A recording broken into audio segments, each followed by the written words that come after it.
ನಮಸ್ಕಾರ. ಕನ್ನಡದ ಬೆಳಕು ಒಡನಾಟದ ಮೆಲುಕು ತಿಂಗಳ ಉಪನ್ಯಾಸ ಕಾರ್ಯಕ್ರಮಕ್ಕೆ ಎಲ್ರಿಗೂ ಪ್ರೀತಿಯ ಸ್ವಾಗತ. ಜಿಜ್ಞಾಸ ಸಮಾನ ಮನಸ್ಕರ ವಾಟ್ಸ್ಆಪ್ ಗುಂಪು ಮತ್ತು ಕನ್ನಡ ವಿಭಾಗ ಮುಂಬೈ ವಿಶ್ವವಿದ್ಯಾಲಯ ಅವರ ಒಂದು ಸಂಯುಕ್ತ ಆಶ್ರಯದಲ್ಲಿ ಈ ಕಾರ್ಯಕ್ರಮವನ್ನ ಹಮ್ಮಿಕೊಳ್ಳಲಾಗಿದೆ. ತಮ್ಮ ತಂದೆ ಶ್ರೀ ಗೌರೀಶ ಕಾಯ್ಕಿಣಿಯವರೊಂದಿಗಿನ ಅನುಭವಗಳನ್ನ ನಮ್ಮ ಜೊತೆ ಹಂಚಿಕೊಳ್ಳೋದಕ್ಕೆ ಆಗಮಿಸಿರುವಂತ ಶ್ರೀ ಜಯಂತ ಕಾಯ್ಕಿಣಿಯವರಿಗೆ ಆತ್ಮೀಯವಾದ ಸ್ವಾಗತವನ್ನ ಬಯಸ್ತಾ ಇದ್ದೀನಿ. ನಮಸ್ಕಾರ.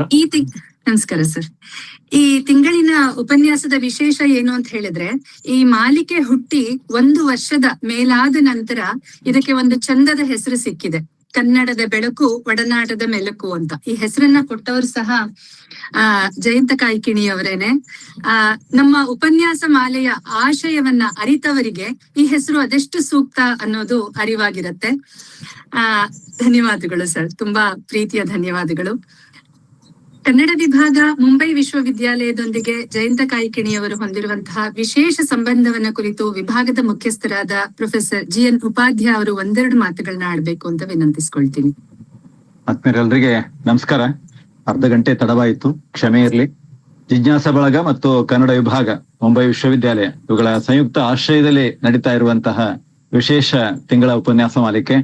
ಇವತ್ತು ಈ ಮಾಲಿಕೆಯಲ್ಲಿ ಉಪನ್ಯಾಸವನ್ನ ನೀಡಲಿಕ್ಕೆ ಬಂದಿರುವಂತಹ ನಮ್ಮೆಲ್ಲರ ಆದರಣೀಯ ಗೌರವಾನ್ವಿತ ಆತ್ಮೀಯ ಜಯಂತ ಕಾಯ್ಕಿಣಿಯವರನ್ನ ಈ ಜಂಟಿ ಸಂಸ್ಥೆಗಳ ಪರವಾಗಿ ಬಹಳ ಪ್ರೀತಿಯಿಂದ ಸ್ವಾಗತಿಸ್ತಾ ಇದ್ದೀನಿ.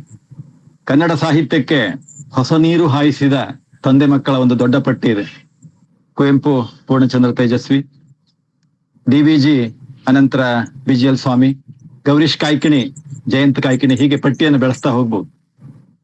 ಕನ್ನಡ ವಿಭಾಗಕ್ಕೂ ಜಯಂತ ಕಾಯ್ಕಿಣಿಯವರಿಗೂ ಬಹಳ ಹತ್ತಿರದ ಸಂಬಂಧ. 2013ರಲ್ಲಿ ಅವರು ಗೌರೀಶ್ ಕಾಯ್ಕಿಣಿ ಅವರ ಜೀವನ ಸಾಧನೆ ಹಿನ್ನೆಲೆಯಲ್ಲಿ ಶತಮಾನೋತ್ಸವದ ನೆನಪಿಗೆ ವಿಶ್ವವಿದ್ಯಾಲಯದಲ್ಲಿ ಒಂದು ಸುದೀರ್ಘ ಉಪನ್ಯಾಸ ನೀಡಿದ್ದು ನನಗೆ ನೆನಪಾಗ್ತದೆ. ಕನ್ನಡ ವಿಭಾಗದ ಉನ್ನತಿಗೆ ಕಾಲಕಾಲಕ್ಕೆ ಅವರು ಸಹಾಯ ಸಹಕಾರವನ್ನ ನೀಡ್ತಾ ಬಂದವರು. ಇವತ್ತು ಮತ್ತೆ ಗೌರೀಶ್ ಕಾಯ್ಕಿಣಿ ಅವರ ಕುರಿತು ಮಾತಾಡ್ಲಿಕ್ಕೆ ಬಂದಿರುವುದು ನಮ್ಮ ಸೌಭಾಗ್ಯ. ಅವರನ್ನ ಮತ್ತೊಮ್ಮೆ ಬಹಳ ಪ್ರೀತಿಯಿಂದ ವಿಶ್ವವಿದ್ಯಾಲಯದ ಪರವಾಗಿ ಸ್ವಾಗತಿಸಿ ಅವರಿಗೆ ವೇದಿಕೆಯನ್ನ ಇದೀಗ ಬಿಟ್ಟುಕೊಡ್ತಾ ಇದ್ದೇವೆ. ಮತ್ತೊಮ್ಮೆ ಸೇರಿಕೊಂಡ ಎಲ್ಲರಿಗೆ, ಇಂತಹ ಅವಕಾಶವನ್ನ ಮಾಡಿಕೊಟ್ಟಂತಹ ಜಿಜ್ಞಾಸ ಬಳಗದ ಮಿತ್ರರಿಗೆ, ಡಾಕ್ಟರ್ ಉಮಾರಾವ್ ಅವರಿಗೆ, ಪದ್ಮಶ್ರೀ ಅವರಿಗೆ, ಎಲ್ಲ ಮಿತ್ರರಿಗೆ ಮತ್ತೊಮ್ಮೆ ಧನ್ಯವಾದವನ್ನ ಹೇಳಿ ನನ್ನ ಮಾತನ್ನು ಮುಗಿಸ್ತೇನೆ. ಧನ್ಯವಾದಗಳು ಉಪಾಧ್ಯಾಯ ಸರ್. ಶ್ರೀ ಗೌರೀಶ ಕಾಯ್ಕಿಣಿಯವರು ಮತ್ತೆ ಜಯಂತ ಕಾಯ್ಕಿಣಿಯವರ ಪರಿಚಯವನ್ನ ಮಾಡ್ಕೊಡೋದಿಕ್ಕೆ ಶ್ರೀಮತಿ ಕಲಾ ಭಾಗವತ್ ಅವರು ಬಂದಿದ್ದಾರೆ. ಕಲಾ ಭಾಗವತ್ ಅವರು ಸಂಶೋಧನಾ ವಿದ್ಯಾರ್ಥಿ. ಜಯಂತರ ಪ್ರಬಂಧಗಳನ್ನ ಕುರಿತು ಜೀವಸ್ವರ ಎನ್ನುವಂತಹ ಹೆಸರಿನ ಪುಸ್ತಕವನ್ನ ಬರೆದಿದ್ದಾರೆ.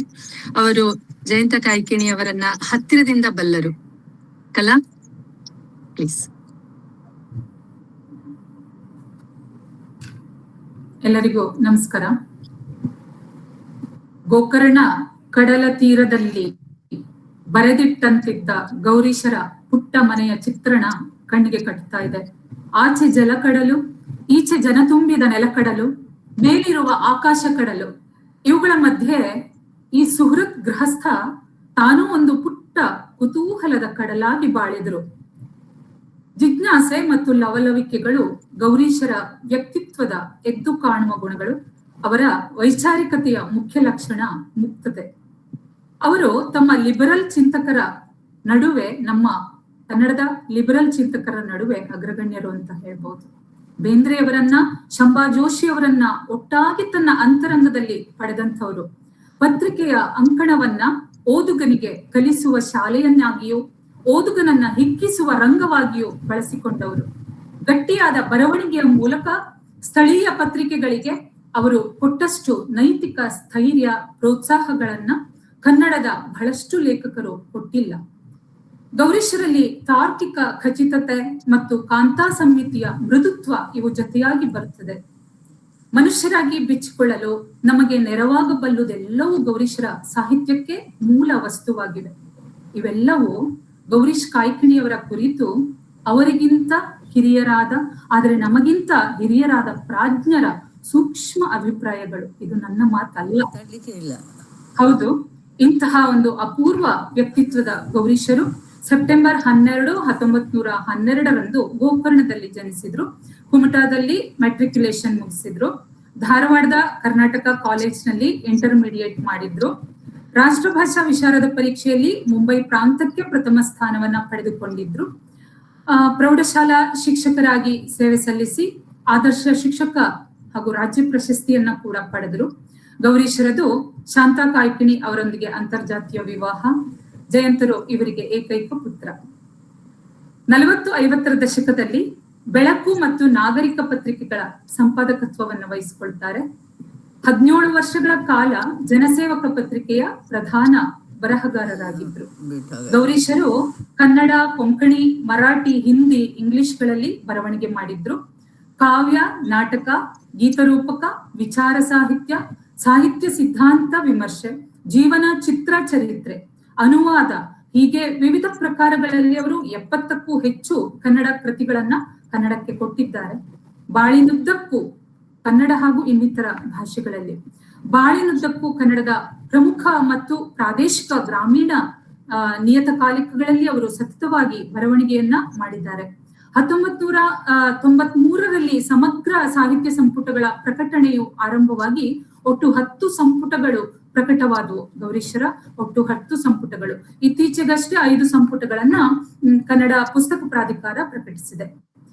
ಜಯಂತರ ಭಾಷೆಯಲ್ಲಿ ಹೇಳೋದಾದ್ರೆ simply we have to read. Yes, simply we have to read. ಸುದೈವವೆಂಬಂತೆ ಗೌರೀಶ್ ಕಾಯ್ಕಿಣಿ ಅವರ ಕುರಿತು ಅನೇಕ ಸಂಗತಿಗಳನ್ನ ಹಂಚಿಕೊಳ್ಳೋದಕ್ಕೆ ಇವತ್ತು ಕನ್ನಡದ ಹೆಸರಾಂತ ಸಾಹಿತಿ, ಅವರಿಗೆ ಆ ಭಾಷೆ ಅಷ್ಟು ಇಷ್ಟ ಆಗ್ಲಿಕ್ಕಿಲ್ಲ, ಆದ್ರೂ ನಾವು ಇದನ್ನು ಹೇಳಲೇಬೇಕಾಗತ್ತೆ. ಜಯಂತ ಕಾಯ್ಕಿಣಿ ಅವರು ನಮ್ಮೊಂದಿಗಿದ್ದಾರೆ. ನಾವೇ ನಿರ್ಮಿಸಿ, ನಾವೇ ನಿರ್ದೇಶಿಸಿ, ನಾವೇ ನಟಿಸಿ, ನಾವೇ ನೋಡುವಂತ ನಮಗೆ ಅರ್ಥವಾಗದ ಮತ್ತು ಅರ್ಥವಿಲ್ಲದ ಕಪ್ಪು ಬೆಳಕಿನ ಚಿತ್ರವೇ ನಮ್ಮ ಜೀವನ ಎನ್ನುತ್ತಾ, ಮಳೆ ನಿಂತ ಮೇಲಿನ ಭೂಮಿಯಂತೆ ಶುದ್ಧ ಮತ್ತು ಅನಾಥ ಸ್ಥಿತಿಯಲ್ಲಿ ಭಗ್ನ ಬದುಕಿನ ಅದೆಷ್ಟೋ ಜೀವಂತ ವಿವರಗಳನ್ನ ಗೊತ್ತು ಮಾಡಿಕೊಂಡು ಅವುಗಳ ಮೂಲಕ ಈ ಬದುಕು ಒಂದು ದಿವ್ಯ ಎಂದು ಹೊಳೆಸುವ ಜಯಂತರು. ನಮ್ಮ ನಿತ್ಯದ ನೆಂಟ ಸೂರ್ಯನೇನು ಕಡಿಮೆ ಛಾಯಾಗ್ರಾಹಕನೇ, ಪರೀಕ್ಷೆಯ ಗಂಟೆ ಹೊಡೆದದ್ದೇ ನಮ್ಮ ಉತ್ತರ ಪತ್ರಿಕೆಗಳನ್ನ ಭರದಿಂದ ಕಸಿದುಕೊಳ್ಳುವ ಸೂಪರ್ವೈಸರ್ ಅಂತೆ ಈ ಸೂರ್ಯ. ಪ್ರತಿ ಸಂಜೆ ನಮ್ಮೆಲ್ಲರ ನೆರಳುಗಳನ್ನ ನಮ್ಮಿಂದ ಕಸಿದುಕೊಂಡು ಹೋಗ್ತಾನೆ. ಮತ್ತೆ ಇರುಳಿಡಿ ಬಹುಶಃ ತನ್ನ ಡಾರ್ಕ್ ರೂಮಿನಲ್ಲಿ ಕೂತು ನಮ್ಮೆಲ್ಲರ ನೆಗೆಟಿವ್ಗಳನ್ನ ತೊಳೆದು ಪಾಸಿಟಿವ್ ಮಾಡ್ತಾನೆ ಮತ್ತು ಹೊಸದೊಂದು ದಿನದ ರೂಪದಲ್ಲಿ ಅವನ್ನ ನಮಗೆ ದಯಪಾಲಿಸ್ತಾನೆ. ಅದಕ್ಕೆ ಅವನಿಗಿಂತ ನಿಚ್ಚಳವಾದ, ನಿಶ್ಚಿತವಾದ, ಅಪ್ಪಟ ಅಕ್ಕರೆಯ ದೇವರು ಬೇರಿಲ್ಲ ಅಂತ ಹೇಳುವ ಜಯಂತರು. ಓದು ಬರಹವೆಂಬುದು ನಮ್ಮನ್ನ ಮಾನವಂತರಾಗಿಸೋದು. ಬರವಣಿಗೆಯ ಮಾಯಾ ಸರೋವರ ನಮ್ಮನ್ನ ಬೆಳಕಿನೆಡೆಗೆ ಚಲಿಸುವಂತೆ ಸುಗಮಗೊಳಿಸುತ್ತದೆ. ಅಂತಿಂಥವರ ಆಮಿಷಗಳನ್ನ ಕಡೆಗಣಿಸಿ ಮುನ್ನಡೆಯುವಂತೆ ಆತ್ಮಸಾಕ್ಷಿಯನ್ನ ಜ್ವಲಂತವಾಗಿರಿಸುತ್ತದೆ. ಅದಕ್ಕಾಗಿ ದಂಡೆಯ ಮೇಲಿನ ವೇಷಭೂಷಣ, ಹೆಸರು, ಗಿಸರು ಎಲ್ಲವನ್ನ ಕಳಚಿಟ್ಟು ಅನಾಮಿಕರಾಗಿ ಮೆಲ್ಲನೆ ಸದ್ದಿಲ್ಲದೆ ಇಳಿಯುವಾಗ ಅಷ್ಟೇ ತೆರೆಯುತ್ತದೆ ಈ ಮಾಯಾ ಸರೋವರ ಎನ್ನುವಂಥ ಜಯಂತರು. ಸಾಹಿತ್ಯವೆಂಬ ಮಾಯಾ ಸರೋವರದಲ್ಲಿ ಇಳಿದು ಅಪೂರ್ವ ಓದನ್ನ ಓದುಗರಿಗೆ ಕಲ್ಪಿಸಿಕೊಟ್ಟಿದ್ದಾರೆ. ಜಯಂತರು ಜನಿಸಿದ್ದು ಉತ್ತರ ಕನ್ನಡ ಜಿಲ್ಲೆಯ ಗೋಕರ್ಣದಲ್ಲಿ 1955 ಜನವರಿ 24ರಂದು. ಅವರ ಪ್ರಾಥಮಿಕ ಹಾಗೂ ಪ್ರೌಢ ಶಿಕ್ಷಣ ಗೋಕರ್ಣದಲ್ಲಿ, ವಿಜ್ಞಾನದಲ್ಲಿ ಅವರ ಪದವಿ ಕೂಡ ಕುಮಟಾ ಕಾಲೇಜಿನಲ್ಲಿ. ಧಾರವಾಡದ ಕರ್ನಾಟಕ ವಿಶ್ವವಿದ್ಯಾಲಯದಲ್ಲಿ ಜೀವ ರಸಾಯನಶಾಸ್ತ್ರದಲ್ಲಿ ಅವರು ಸ್ನಾತಕೋತ್ತರ ಪದವಿಯನ್ನ ಪಡೆತಾರೆ. ಮುಂಬೈಯಲ್ಲಿ 23 ವರ್ಷಗಳ ಕಾಲ ತಮ್ಮ ವೃತ್ತಿ ಜೀವನವನ್ನ ಕಳೆದ ಜಯಂತರು ಪ್ರಸ್ತುತ ಬೆಂಗಳೂರಿನಲ್ಲಿ ವಾಸವಾಗಿದ್ದು ಕನ್ನಡ ವಾಂಗ್ಮಯ ಲೋಕದಲ್ಲಿ ಕೃಷಿಯನ್ನ ಮುಂದುವರಿಸಿದ್ದಾರೆ. ಪತ್ನಿ ಸ್ಮಿತಾ, ಮಕ್ಕಳಾದ ಸೃಜನಾ ಹಾಗೂ ಸಾತ್ವಿಕ್ ಅವರು ಅವರ ಕೌಟುಂಬಿಕ ಜೀವನದ ಜೀವಸೆಲೆಗಳು. ಕವನ, ಕಥೆ, ಅಂಕಣ ಬರಹ, ನಾಟಕ, ಅನುವಾದ ಕೃತಿ ಹೀಗೆ ಜಯಂತರ ಒಟ್ಟು 23 ಕೃತಿಗಳು ಈಗಾಗಲೇ ಪ್ರಕಟವಾಗಿವೆ.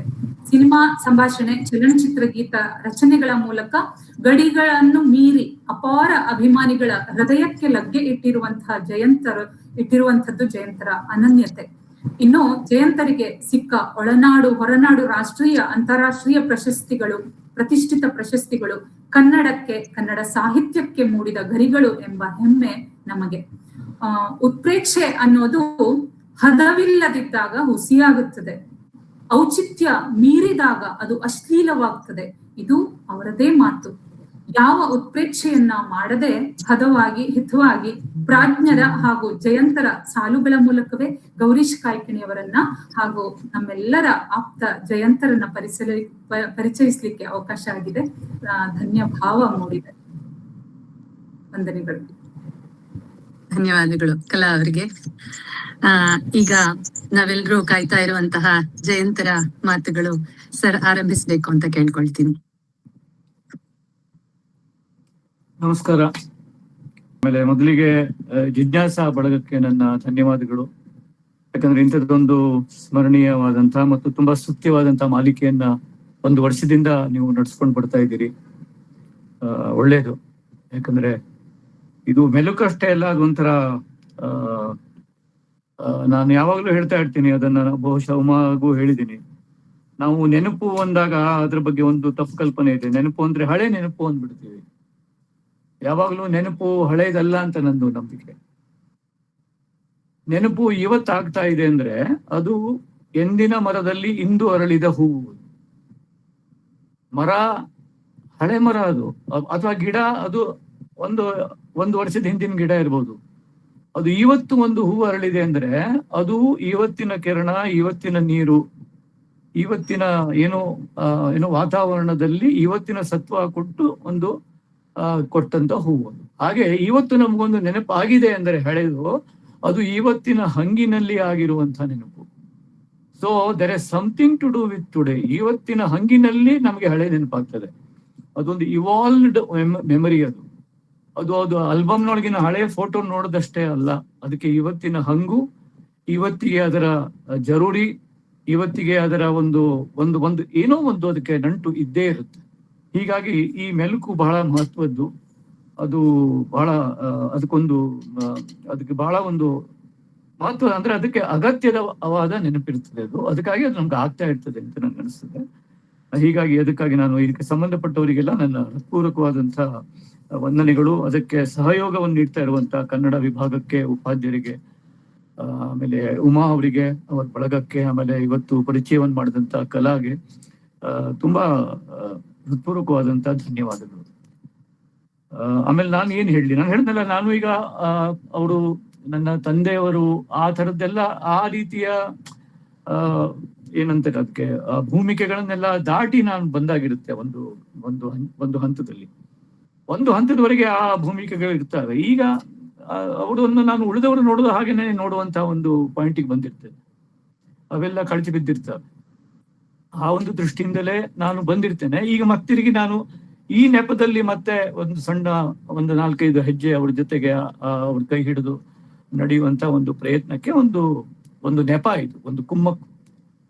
ಸೊ ನನಗೆ ಬಹಳ ಇಂಟ್ರೆಸ್ಟಿಂಗ್ ಆದಂತ ಒಂದು ಸಣ್ಣ ಯತ್ನ. ನಾನು ಅವ್ರ ಬಗ್ಗೆ ಇಲ್ಲಿ ಮಾತಾಡಿದಾಗ ನೆನಪಾಗ್ತೇನೆ. ಅದು ಮಜಾ ಆಗ್ತದೆ ಅಂದ್ರೆ ಅವ್ರ ಬಗ್ಗೆ ಹೀಗೆ ನೆನಪು ಮಾಡ್ಕೊಂಡಾಗ ಅವ್ರೊಬ್ಬರೇ ಬರೋದಿಲ್ಲ, ಅವ್ರ ಜೊತೆಗೆ ತುಂಬಾ ಜನ ಬರ್ತಾರೆ. ಅದೇ ಆ ಪ್ರಯಾಣದ ಉದ್ದೇಶ.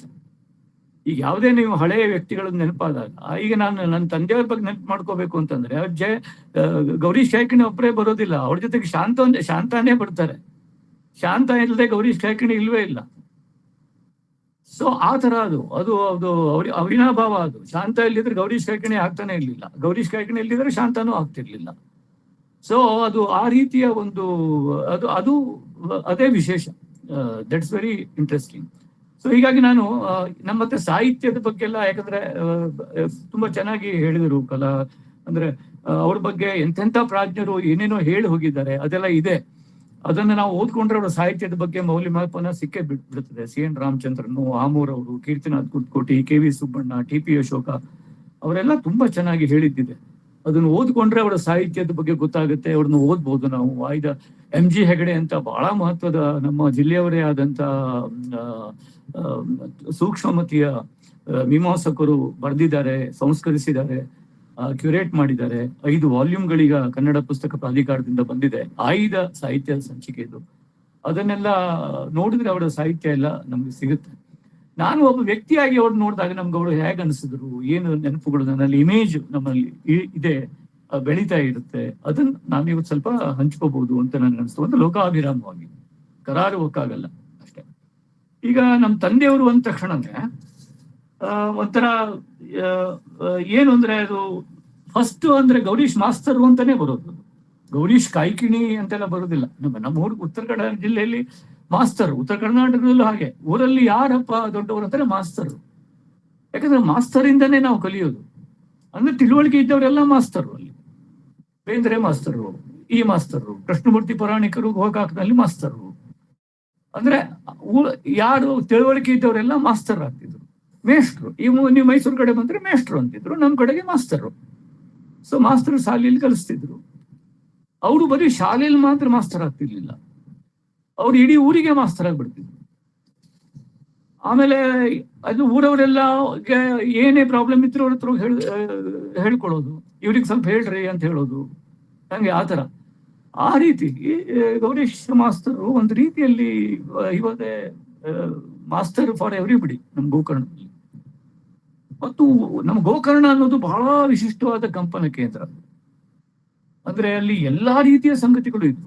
ಇದನ್ನ ನಾನು ಬೇರೆ ಬೇರೆ ಸಂದರ್ಭದಲ್ಲಿ ಹೇಳಿದೆ, ಯಾಕಂದ್ರೆ ನನ್ನನ್ನು ಕೂಡ, ನನ್ನ ಭಾವಕೋಶವನ್ನು ವಿಸ್ತರಿಸಿದ ಕೇಂದ್ರ ಅದು.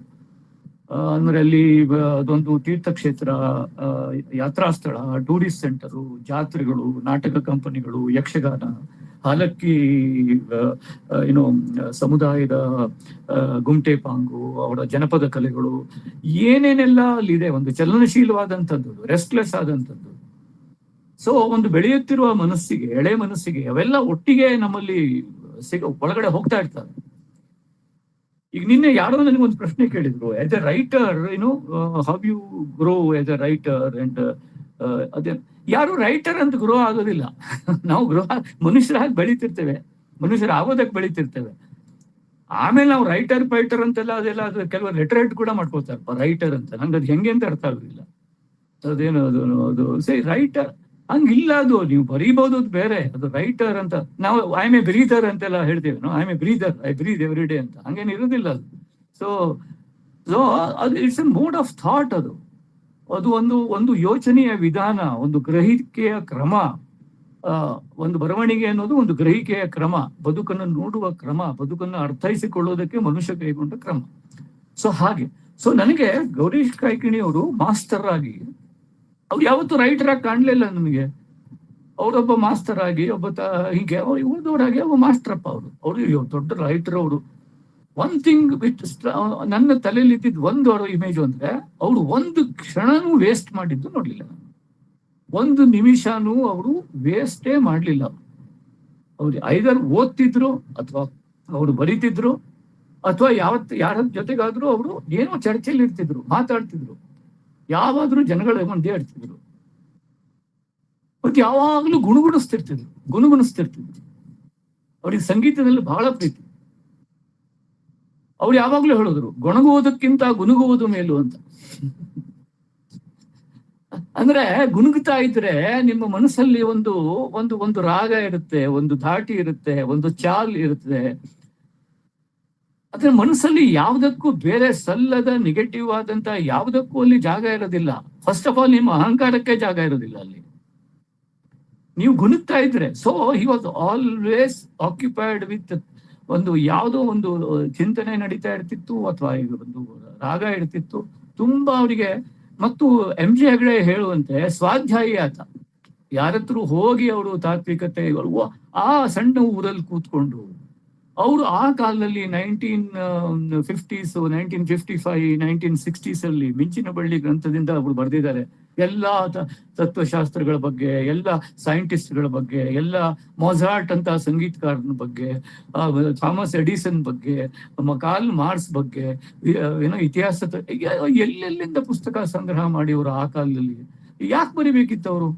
ಅವರು ಒಳ್ಳೆ ಕವಿತೆ, ಕಥೆ ಮಾಡ್ಕೊಂಡು ಆರಾಮಾಗಿರ್ಬೋದಾಗಿತ್ತು. ಅವರು ಬರೀ ಸಾಹಿತ್ಯ ವಿಮರ್ಶೆ ಮಾಡ್ಕೊಂಡು ಇರ್ಬೋದು. ಇಲ್ಲ, ಅವರು ಯಾಕೆ ಅಂದ್ರೆ ಆಗಿನ ಲೇಖಕರಲ್ಲಿ ಒಂದು ಬಹಳ ಇಂಪಾರ್ಟೆಂಟ್ ಆದ ಒಂದು ಪ್ರೀ ಆಕ್ಯುಪೇಷನ್ ಏನು ಅಂದ್ರೆ, ಸ್ವಾತಂತ್ರ್ಯ ಬಂತು 1947, ಎಲ್ಲರೂ ಒದ್ದಾಡಿ ಹೋರಾಡಿ ಸ್ವಾತಂತ್ರ್ಯ ಪಡ್ಕೊಂಡ್ವಿ. ಆದ್ರೆ ಬಂದ ಸ್ವಾತಂತ್ರ್ಯಕ್ಕೆ ಆಗಬೇಕಲ್ಲ ನಾವು. ದೇಶದಲ್ಲಿ ದಾರಿದ್ರ್ಯ, ದೇಶದಲ್ಲಿ ಪ್ರಬಲವಾದಂತ ಒಂದು ಶಿಕ್ಷಣನೇ ಇಲ್ಲ. ಸೊ ಜನಕ್ಕೆ ಶಿಕ್ಷಣ ಆಗ್ಬೇಕು. ಶಿಕ್ಷಣ ಅಂದ್ರೆ ಬರೀ ಶಾಲೆಗೆ ಹೋಗಿ ಸಿಗುವಂತ ಶಿಕ್ಷಣ ಅಲ್ಲ, ಥಿಂಕಿಂಗ್, ಮನಸ್ಸಿಗೆ ಶಿಕ್ಷಣ ಬೇಕು, ಸಾಮಾಜಿಕ ಶಿಕ್ಷಣ ಬೇಕು. ಅದಕ್ಕೆ ಜನರನ್ನು ತಯಾರು ಮಾಡಬೇಕು, ಜನರನ್ನ ಸ್ವಲ್ಪ ಅವರಿಗೆ ಥಿಂಕಿಂಗಿಗೆ ಹಚ್ಚಬೇಕು. ಸೊ ಅದಕ್ಕಾಗಿ ಇವ್ರು ಏನು ಅವ್ರು ಬರೆದ್ರು, ಅವ್ರ ಬರವಣಿಗೆ ನೋಡಿದ್ರೆ ಅವ್ರು ಎಲ್ಲಾ ಪತ್ರಿಕೆಗಳಿಗೂ ಬರೀತಿದ್ರು. ಅಂದ್ರೆ ಶಾಲೆಗೆ ಹೋಗಿ ಕಲಿಸೋದು ಬಂದು ಶಿಕ್ಷಣ ಆಯ್ತು ಅವರು ಮಾಸ್ತರ್ ಆಗಿ. ಆದ್ರೆ ಶಾಲೆಗೆ ಹೋಗದೆ ಶಿಕ್ಷಣ ಮಾಡೋದು ಹೇಗೆ? ಎಲ್ಲಾ ಜಿಲ್ಲೆಯ ಪತ್ರಿಕೆಗಳಿಗೆ ಬರೆಯೋದು. ಅದು ಚುನಾವಣೆ ಇರ್ಬೋದು, ಸಿಸಿ ಸಮಾಚಾರ ಇರ್ಬೋದು, ಮತ್ಯಾವುದೋ ಇರ್ಬೋದು. ಎಷ್ಟು ಪತ್ರಿಕೆಗಳಿಗೆ ಅವಾಗ ಜಿಲ್ಲೆಯಲ್ಲಿ ಸಿಕ್ಕಾಪಟ್ಟೆ ವಾರ ಪತ್ರಿಕೆಗಳಿದ್ವು. ಯಾರೇ ಕೇಳಿದ್ರು ಬರೆಯೋದು. ಯಾವಾಗ ನೋಡಿದ್ರು ಇವರು ಬರೀತಾ ಇರ್ತಿದ್ರು. ಬೆಳಿಗ್ಗೆ ಎದ್ದು ಪೋಸ್ಟ್ ಆಫೀಸ್ ಇಲ್ಲ, ಆ ಡ್ರೈವರ್ ಕೈಲಿ ಕೊಡೋದು. ಬಸ್ ಸ್ಟ್ಯಾಂಡಿಗೆ ಹೋಗೋದು, ಡ್ರೈವರ್ ಕೈಲಿ ಕೊಡೋದು. ಆ ಡ್ರೈವರ್ ಹೋಗಿ ಆ ಬಸ್ ಸ್ಟ್ಯಾಂಡ್ ಅಲ್ಲಿ, ಈಗ ಸಿರ್ಸಿ ಇಲ್ಲಿ ಯಾವ್ದೋ ಪತ್ರಿಕೆ ಕೊಡೋದಿದ್ರೆ ಹಿಂಗ್ ಬಡ್ದು ಆ ಸಿರ್ಸಿ ಬಸ್ ಸ್ಟ್ಯಾಂಡಿಗೆ ಹೋಗಿ ಆ ಡ್ರೈವರು ಅಲ್ಲಿ ಕಂಟ್ರೋಲರ್ ಕೈಲಿ ಕೊಟ್ಟಿರ್ತಿದ್ದ. ಆ ಸಂಪಾದಕರು ಅಲ್ಲಿಂದ ಹೋಗಿ ಆ ಬಸ್ ಸ್ಟ್ಯಾಂಡಿನ ಕಂಟ್ರೋಲರ್ ಹತ್ರ ಅದನ್ನು ತಗೊಂಡೋಗಿ ಆ ತರ ಸಿರ್ಸಿ ಸಮಾಚಾರ ಇತ್ತು, ಮುನ್ನಡೆ ಇತ್ತು, ಸಿದ್ದಾಪುರದಲ್ಲಿ ಮುನ್ನಡೆ ಬರ್ತಾ ಅಂದ್ರೆ. ಆಮೇಲೆ ನಾಗರಿಕ ಅಂತ ಇಲ್ಲಿ ಹೊನ್ನಾವರದಿಂದ ಬರ್ತಾ ಇತ್ತು, ಅದು ಪಾಂಡೇಶ್ವರ ಗಣಪತಿ ರಾಯರು ಅದಕ್ಕೆ ಸಂಪಾದಕರಾಗಿದ್ರು. ಈ ತರ ಜಿಲ್ಲೆಯ ಎಲ್ಲಾ ಪತ್ರಿಕೆಗಳಿಗೆ. ಆಮೇಲೆ ಆಗ ಜನಸೇವಕ ಅನ್ನುವಂತ ಪತ್ರಿಕೆಯನ್ನ ದಿನಕರ್ ದೇಸಾಯಿ ಅವರು ಶುರು ಮಾಡಿದ್ರು. ಅವರು ಕೂಡ ಹಾಗೆ ಬೊಂಬಾಯಲ್ಲಿ ಇದ್ದುಕೊಂಡು ಅವರು 18 ವರ್ಷ ನಡೆಸಿದ್ರು. ಆ ಪತ್ರಿಕೆಯಲ್ಲಂತೂ ಇವರು 3-4 ಹೆಸರುಗಳಲ್ಲಿ ಬರಿತಾ ಇದ್ರು. ಗೌರೀಶ್ ಕಾಯ್ಕಿಣಿ ಅವರು ಒಂದು ಗೌರೀಶ್ ಕಾಯ್ಕಿಣಿ ಅಂತ ಒಂದು ಅಗ್ರ ಲೇಖನ ಬರಿತಾ ಇದ್ರು.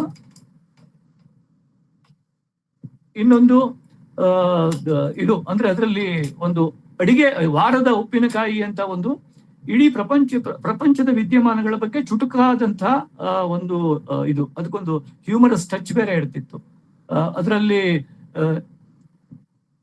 ಅದಕ್ಕೆ ಅವರು ಕಾವ್ಯನ ಇವರ ಒಂದು ಪೆನ್ ನೇಮು ಅಡಿಗೆ ಭಟ್ಟ ಅಂತ. ವಾರದ ಉಪ್ಪಿನಕಾಯಿ ಅಂಕಣ ಅಡಿಗೆ ಭಟ್ಟ ಇವರ ಹೆಸರು.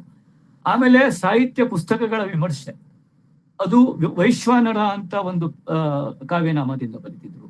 ಆಮೇಲೆ GVK ಅಂತ ಹೇಳಿ ಮತ್ತೇನೇನೋ ಬರೀತಿದ್ರು. ಅಂದ್ರೆ ಒಂದೇ ಪತ್ರಿಕೆಯಲ್ಲಿ 8 ಪುಟದ ಪತ್ರಿಕೆ, ಅದು 6 ಪುಟದ ಪತ್ರಿಕೆ, ಅದರಲ್ಲಿ ಇವರು ಇದನ್ನೆಲ್ಲ ಬರೀತಿದ್ರು. ಅದರಲ್ಲಿ ಅಮೆಂಬಳ ಆನಂದ್ ಅಂತ ಇದ್ರು, ಶ್ಯಾಮ್ ಹುದ್ದಾರ್ ಅಂತ ಇದ್ರು. ಅವರೆಲ್ಲ ಒಂದು ಗ್ರೂಪ್ ಅದು. ಅಂದ್ರೆ ಸಮಾಜಶೀಲರ ಪತ್ರಿಕೆ, ಗಿರಿ ಪಿಕಳೆ ಅಂತಿದ್ರು. ಅವರೆಲ್ಲ ಸೇರಿ ಈಗ ಆಗ ಅಂಗೋಲಾದಿಂದ ಬರ್ತಿದ್ದ ಪತ್ರಿಕೆ. 18 ವರ್ಷ ಅವರು ಅದಕ್ಕೆ ಬರೀತಾ ಇದ್ರು. ಆಮೇಲೆ ಅವರು ಹೇಳಿದಲ್ಲ, ಟೈಮ್ ವೇಸ್ಟ್ ಮಾಡ್ತಿರ್ಲಿಲ್ಲ. ಆಮೇಲೆ ಅವ್ರ ಬರವಣಿಗೆಗೆ ಅವ್ರು ಯಾವತ್ತೂ ಶುದ್ಧವಾದ ಪೇಪರ್ ಅನ್ನ ಯೂಸ್ ಮಾಡಿಲ್ಲ. ಅವರಿಗೆ ಅದು ಕ್ರಿಮಿನಲ್ ವೇಸ್ಟ್ ಅಂತ ಅನಿಸ್ತಿತ್ತು. ಅವರು ಯಾವಾಗ್ಲೂ ಈ ಕ್ಯಾಲೆಂಡರ್ ಬರ್ತಿತ್ತಲ್ಲ, ಕ್ಯಾಲೆಂಡರ್ ಕೆಳಗಡೆಗೆ ಆ ಡೇಟ್ಸ್ ಹಾಳೆ ಇರ್ತಿತ್ತಲ್ಲ, ಆ ತಿಂಗಳಾದ ಕೂಡಲೇ ಅದನ್ನ ಹರಿದಿಟ್ಕೊಡ್ತಿದ್ರು. ಆಮೇಲೆ ಅವರಿಗೆ ಬರ್ತಾ ಇರುವಂತ ಏನದು ಎಲ್ಲ, ಯಾರಾದ್ರೂ ಪತ್ರ ಬರೆದ್ರೆ ಅವ್ರಿಗೆ ಬರ್ತಾ ಇರುವಂತ ಆ ಪತ್ರಗಳೆಲ್ಲ ಅದನ್ನ ಹೊಡೆದು, ಪಾಪ ಅವಾಗೆಲ್ಲ ಪಾರದರ್ಶಕವಾದಂತ ಪತ್ರಗಳು ಅಂತ, ಗುಟ್ಟಿನ ಪತ್ರಗಳು, ಚಾಡಿ ಪತ್ರಗಳು ಇರ್ತಿರ್ಲಿಲ್ಲ. ಎಲ್ಲ ಗಹನವಾದಂತ ವಿಚಾರಗಳು ಅಂತ ಆ ಪತ್ರಗಳನ್ನೆಲ್ಲ ಅಂದ್ರೆ ಪತ್ರಗಳು ಅಥವಾ ಅಂತ ಹಾರ್ಮ್ಲೆಸ್ ಆದಂತಹ ಪತ್ರಗಳನ್ನ ಇಟ್ಕೊಂಡು ಅದ್ರ ಹಿಂಬದಿಗೆ ಅವನ್ನೆಲ್ಲ ಇಟ್ಕೊಂಡು ಅವುಗಳ ಮೇಲೆ ಅವರು ತಮ್ಮ ಆರ್ಟಿಕಲ್. ಆಮೇಲೆ ರ್ಯಾಪರ್ಗಳು, ಈ ಪತ್ರಿಕೆಗಳು ಬರುವಾಗ ರ್ಯಾಪರ್ಗಳು, ಬ್ರೌನ್ ಕಲರ್ ರ್ಯಾಪರ್ಗಳು ಇಡ್ತಿದ್ವು. ಬುಕ್ ಪೋಸ್ಟ್ ಬಂದ್ರೆ ಅದನ್ನ ಇಟ್ಕೊಂಡು ಅದ್ರ ಹಿಂದ್ಗಡೆಗೆ ಅವರು ಆರ್ಟಿಕಲ್ ಬರೀತಿದ್ರು. ಏನಾದ್ರೂ ಬೈ ಚಾನ್ಸ್ ಒಳ್ಳೊಳ್ಳೆ ಪೇಪರ್ ಅವ್ರಿಗೆ ಸಿಕ್ಕಿದ್ರೆ ಅದು ಆನೂಗ್ ಅಭ್ಯಾಸಕ್ಕಾಯ್ತು ಅಂತಿದ್ರು. ಆನು ಅಂದ್ರೆ ನನಗೆ ನಮ್ಮೂರಲ್ಲಿ ಆನು ಅಂತ ಕರೀತಾರೆ. ಅಂದ್ರೆ ನಾನು ಅಭ್ಯಾಸ ಮಾಡ್ಲಿಕ್ಕೆ, ನೋಟ್ಸ್ ಮಾಡ್ಲಿಕ್ಕೆ ಇರ್ಲಿ ಅಂತ ಒಳ್ಳೆ ಪೇಪರ್ಗಳನ್ನ ಇಟ್ಟು ಅವರು ಆರ್ಟಿಕಲ್ಗಳು ಬರೀಲಿಕ್ಕೆ ಯಾವಾಗ್ಲೂ ಒಂದ್ ಕಡೆಗೆ ಒಂದು ಸೈಡ್ ಬರೆದಿರುವಂತ ಪೇಪರ್ಗಳನ್ನೇ ಯೂಸ್ ಮಾಡು. ನೆವರ್ ರೋಟ್ ಆನ್ ಪ್ಯೂರ್ ಇದು. ಅದಂದ್ರೆ ಅದೊಂದು ಅವರಿಗೆ ಯಾವಾಗ್ಲೂ ಪೇಪರ್ ಒಳ್ಳೆ ಕಾಗದಾನ ಬಡ್ದ ಹಾಳು ಮಾಡಬಾರ್ದು ಅಂತ. ಅಂದ್ರೆ ನನಗೆ ಯಾವಾಗಲೂ ನಾನು ಒಳ್ಳೆ ಪೇಪರ್ ಮೇಲೆ ಬರ್ಲಿಕ್ಕೆ ಹೋದ್ ನನಗೆ ಈಗಲೂ ನನಗೆ I hesitate, I am spoiling A good paper ಅಂತ ಬೈ ರೈಟಿಂಗ್. ಅದೊಂಥರ ಮಜಾ ಅನ್ಸುತ್ತೆ ನನಗೆ. ಸೊ ಈ ರೀತಿಯ ಒಂದು ಇದಿತ್ತು ಅವರಿಗೆ. ಆಮೇಲೆ ಅವರಿಗೆ ಇದು ಅವರ ಬಗ್ಗೆ ಊರಲ್ಲಿರುವಂತ, ಅಂದ್ರೆ ನಾನು ನೋಡಿದ್ದು, ನನ್ನ ಬಾಲ್ಯದಲ್ಲಿ ನೋಡಿದ ಇದು. ಆಮೇಲೆ ಶಾಲೆಯಲ್ಲಿ ಕೂಡ ನಾನು ಕೇಳಿದ್ದು ಇವೆಲ್ಲ. ಆಮೇಲೆ ಅಂದ್ರೆ ಉಳಿದವರಿಂದ ಕೇಳಿದ್ದು, ಊರಿನ ಹಿರಿಯರಿಂದ. ಅವರು ಹೆಂಗಿದ್ದಾಗ ಅವ್ರು ಎಷ್ಟು ಹುಚ್ಚಾಗಿತ್ತು ಅಂದ್ರೆ ಅವರಿಗೆ ಎಲ್ಲ ಕಡೆಯಿಂದಲೂ ಸೆಳೆದು. ಊರಲ್ಲೆಲ್ಲ ಎಲ್ಲೆಲ್ಲಿಂದಲೂ ಸನ್ಯಾಸಿಗಳು ಬರ್ತಿದ್ರು, ಸಂತರು ಬರ್ತಿದ್ರು, ಯಾರನ್ನವರೆಲ್ಲ ಇವ್ರು ಮ್ಯಾಕ್ಸಿಮಮ್ ಅವ್ರ ಜೊತೆನೆ ಇರ್ತಿದ್ರು, ಅಂದ್ರೆ ಡಿಸ್ಕಸ್ ಮಾಡೋದು. ಆಮೇಲೆ ಊರಲ್ಲಿ ಪನ್ನಿ ಕೃಷ್ಣ ಭಟ್ರು ಅಂತಿದ್ರು, ವಿದ್ವಾನ್ ರಾಮಪಿ ಪಂಡಿತರು ಅಂತಿದ್ರು, ಆಮೇಲೆ ಪಂಡಿತ್ ವಿಘ್ನೇಶ್ವರ ಶರ್ಮಾ ಅಂತಿದ್ರು, ಆಮೇಲೆ ಬೈಲ್ಕೇರಿ ಅಂತಿದ್ರು. ಎಲ್ಲಾ ಸಂಸ್ಕೃತ ವಿದ್ವಾನ್ರಿ ಅವ್ರು. ಇವ್ರು ಅವ್ರ ಜೊತೆಗೆ ಭಯಂಕರ ದೋಸ್ತವರಲ್ಲ, ಭಯಂಕರ. ಅವ್ರು ಯಾವಾಗ್ಲೂ ಅವ್ರ ಜೊತೆಗೆ ಚರ್ಚೆ ಅದು ಇದು. ಆಮೇಲೆ ಬಸ್ಸಿಗೆ ಅಂಕೋಲೆಗೆ ಹೋಗೋದು, ಅಲ್ಲಿ ಗಿರಿ ಪಿ ಕಡೆ ಅವರು ಇವರು ಅವ್ರ ಜೊತೆಗೆಲ್ಲ ಅವ್ರದ್ದು ಕಂಪ್ಲೀಟ್ ಇಂಗ್ಲಿಷ್ ಚರ್ಚೆ ಅವ್ರ ಜೊತೆಗೆ. So always in communion. ಹೀಗಾಗಿ ಅವ್ರದ್ದು ಆ ಒಂದು ಅವ್ರು ನೋಡಿದ್ರೆ ಅವ್ರು ಮದುವೆ ಆಗೋ ಟೈಪ್ ಅಲ್ಲ ಅಂತ ಒಂದು ತೀರ್ಮಾನ ಊರಿನವ್ರು ಮಾಡ್ಬಿಟ್ಟಿದ್ರು. ಇದು ಮದುವೆ ಆಗೋ ಕೇಸ್ ಅಲ್ಲ ಇದು, ಇವರು ಒಂದೇ ಸಂತರಾಗಿ ಹೋಗ್ತಾರೆ ಅಥವಾ ಕಂಪ್ಲೀಟ್ ಬ್ರಹ್ಮಚಾರಿಯಾಗಿ ಉಳಿತಾರೆ ಅಂತ. ಸೊ ಈ ವೇಳೆಯಲ್ಲಿ ಅವರಿಗೆ ಈ ಸ್ಕೂಲಲ್ಲಿ ಟೀಚರ್ ಆಗಿದ್ರಲ್ಲ, ಅವ್ರು ಬಂಕಿ ಕೊಡ್ಲಿಕ್ಕೆ ಟೀಚರ್ ಆಗಿ ಹೋಗ್ತಿದ್ರು ಆ ಕಾಲದಲ್ಲಿ. ಅವ್ರು ಹೆಂಗಿದ್ದಾಗ ಬಂಕಿಕೋಡ್ಲು ಅಂದ್ರೆ ನಮ್ಮ ಊರಿಂದ 5 ಕಿಲೋಮೀಟರ್ ದೂರ. ಆ ಬಂಕಿಕೋಡ್ಲಲ್ಲಿ ಟೀಚರ್ ಆಗಿದ್ದಾಗ ಅವರ ಸ್ಟೂಡೆಂಟ್ಸ್ ಯಾರ್ಯಾರು ನಿಮ್ಗೆ ಕುತೂಹಲ ಆಗ್ಬೋದು. ಅರವಿಂದ ನಾಡ್ಕರ್ಣಿ, ಯಶವಂತ್ ಚಿತ್ತಾಳ್ರು, ಗಂಗಾಧರ್ ಚಿತ್ತಾಳ್ರು, ಸುಂದರ್ ನಾಡ್ಕರ್ಣಿ, ಇವರೆಲ್ಲ ಅವ್ರ ಸ್ಟೂಡೆಂಟ್ಸ್ ಅಲ್ಲಿ. ಅವರೆಲ್ಲ ಅಲ್ಲಿ ಸ್ಟೂಡೆಂಟ್ಸ್, ಇವರೆಲ್ಲ ಹೋಗ್ತಿದ್ರು. ಮತ್ತೆ ಇವರಿಗೆ ಓದುವ ಹುಚ್ಚು ಎಷ್ಟು ಅಂತಂದ್ರೆ, ಒಂದ್ ನಿಮಿಷ, ಇವರಿಗೆಲ್ಲ ಓದುವ ಹುಚ್ಚು ಎಷ್ಟು ಅಂತಂದ್ರೆ ಅವ್ರು ಇನ್ನೂ ಕೂಡ ಅಲ್ಲಿ ಈಗ ಅಷ್ಟು ಜನ ಇಲ್ಲ, ಅವ್ರನ್ನ ನೋಡಿದವರೆಲ್ಲ ಅವ್ರು ಓದ್ಕೊಂಡೇ ನಡೆಯುವ ಮಾಸ್ತರು ಅಂತಾನೆ ನೆನಪು ಮಾಡ್ಕೋತಾರೆ. ಗೋಕರ್ಣದಿಂದ ಬಂಕಿಕೋಡ್ಲಿಗೆ ಹೋಗುವಾಗ ಇವರು ಕೈಯಲ್ಲಿ ಪುಸ್ತಕಗಳು ಓದ್ಕೊಂಡೇ ನಡ್ಕೊಂಡು ಹೋಗ್ತಿದ್ರಂತೆ. ಒಳ್ಳೆ ದಂತಕಥೆ ತರ ಅನಿಸ್ತತೆ ನಮ್ಗದು. ಅದು ಹೌದು. ಆದ್ರೆ ನಾನು ನೋಡಿದೀನಿ, ಅವ್ರು ಓದ್ಕೊಂಡೆ ಅಂದ್ರೆ ಅವ್ರಿಗೆ ಎಲ್ಲೂ ಟೈಮ್ ವೇಸ್ಟ್ ಮಾಡೋದಿಲ್ಲ, ಓದ್ಕೊಂಡೇ ಹೋಗ್ತಿದ್ರು. ಅದಕ್ಕೆ MN ಪ್ರಭು ಅಂತ ಒಬ್ಬರಿದ್ದಾರೆ, ಅವ್ರ ಫೇವ್ರೇಟ್ ಸ್ಟೂಡೆಂಟ್. ಆಮೇಲೆ ಅವ್ರು ಇಂಗ್ಲಿಷ್ ಪ್ರೊಫೆಸರ್ ಆಗಿದ್ರು ಕಾರವಾರದಲ್ಲಿ. ಅವ್ರು ಹೇಳ್ತಿದ್ರು, ಅವ್ರು ಇವ್ರ ಜೊತೆಗೆ ಹೋಗ್ತಿದ್ರಂತೆ, ಅಷ್ಟು ಮಾತಾಡ್ಲಿಕ್ಕೆ ಸಿಗುತ್ತೆ ಇವ್ರ ಜೊತೆಗೆ ಹರಟೆ. ಅವ್ರಿಗೆ ಅದು ಡಿಸ್ಟರ್ಬ್ ಆಗ್ತಿತ್ತಂತೆ ಇವ್ರು ಮಾತಾಡಿದ್ರೆ. ಅವರು ಅಂದ್ರೆ ಹಿಂಟ್ ಕೊಡ್ತಿದ್ರಂತೆ, ನೀನ್ ಬಡಬೇಡ ಜೊತೆಗೆ ಅನ್ನೋ ತರ. ಆದ್ರೂ ಇವ್ರು ಅವ್ರ ಜೊತೆಗೆ ಹೋಗ್ತಿದ್ರಂತೆ. ಆಮೇಲೆ ಅವರು ನಾಯಿಗಳು ಬಹಳ, ಆ ರೋಡಲ್ಲಿ ನಾಯಿಗಳು ಬಹಳ, ಗೋಕರ್ಣ ಬಂಕಿಕೋಡ್ಲು ದಾರಿಯಲ್ಲಿ ನಾಯಿಗಳು ಬಹಳ. ನಾಯಿಗಳು ಬಂದು ಕಾಲಿಗೆ ಇವ್ರು ಪಜಾಮ ಹಾಕೊಡ್ತಿದ್ರು, ಆಗೆಲ್ಲ ಲೂಸ್ ಪಜಾಮ. ಆ ನಾಯಿಗಳು ಬಂದು ತ್ರಾಸ್ ಕೊಟ್ಟರು ಕೂಡ ಇವರು ಆ ನಾಯಿಗಳಿಗೆ ಹಚ ಮಾಡುವಾಗ ಕೂಡ ಯಾವ ಪೇಜಲ್ಲಿ ಓದ್ತಿದ್ರು ಆ ಪೇಜಲ್ಲಿ ಸರಿಯಾಗಿ ಬೆರಳಿಟ್ಟುಕೊಂಡು ಹಚ ಮಾಡ್ತಿದ್ರಂತೆ. ಅಂದ್ರೆ ನಾವಾದ್ರೆ ಹೆದರಿ ಹಚ ಮಾಡ್ತಿದ್ವಿ, ಅಂದ್ರೆ ಅವ್ರಿಗೆ ಆ ಪೇಜ್ ತಪ್ಪು ಹೋಗ್ಬಾರ್ದು ಅಂತ. ಅಷ್ಟು ಮಟ್ಟಿಗೆ ಅವರು ಓದಿನಲ್ಲಿ ನಿರತರಾಗಿರ್ತಿದ್ರು ಅಂತ. ಆಗ ನಮ್ಮ ಶಾಂತಾ ಅವರ ಪ್ರವೇಶ ಆಗ್ತದೆ. ಅದು ನಾನು ಇಲ್ಲೇ ಶಾಂತಾರವರ ಬಗ್ಗೆ ಮಾತಾಡ್ಬಿಡ್ತೇನೆ. ಒಂದು ಶಾಂತಾ ಸಂಹಿತದ ಆರಂಭ, ಶಾಂತಾ ಪರ್ವ ಇಲ್ಲೇ ಶುರು ಆಗುತ್ತೆ. ಶಾಂತ ಅಂದ್ರೆ ನಮ್ಮ ತಾಯಿ. ಅವರ ಹೆಸರು ದೀನಾ. ಆಗ ದೀನಾ ಅವಳ ಮೊದಲನೇ ಹೆಸರು ದೀನಾ.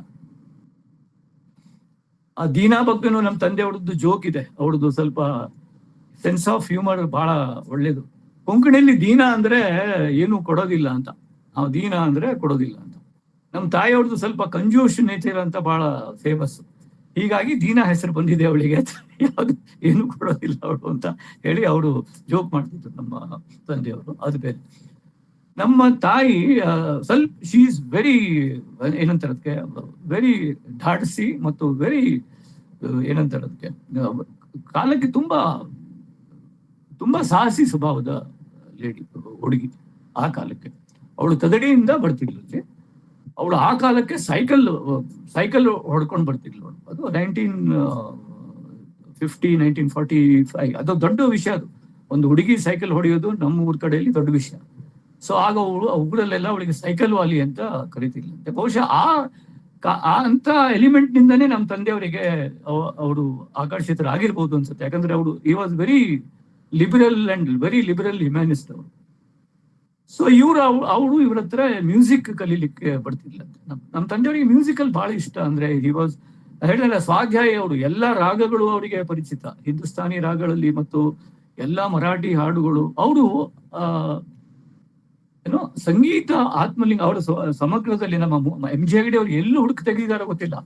ಸಂಗೀತ ಆತ್ಮಲಿಂಗ ಅಂತ ಹೇಳಿ ಒಂದು ಗೋಕರ್ಣದ ಅಂದ್ರೆ ಮಹಾತ್ಮೆ, ಗೋಕರ್ಣದಲ್ಲಿ ಆತ್ಮಲಿಂಗ ಪ್ರತಿಷ್ಠಾಪನೆ ಹೇಗಾಯ್ತು ಅಂತ ಅದರ ಬಗ್ಗೆ ಒಂದು ಸಂಗೀತ ನಾಟಕ ಆಗಿತ್ತು ಆ ಕಾಲದಲ್ಲಿ. ಅದಕ್ಕೆ 40 ಹಾಡು ಇವರು ಬರೆದಿದ್ದಾರೆ ಗೌರೀಶರು.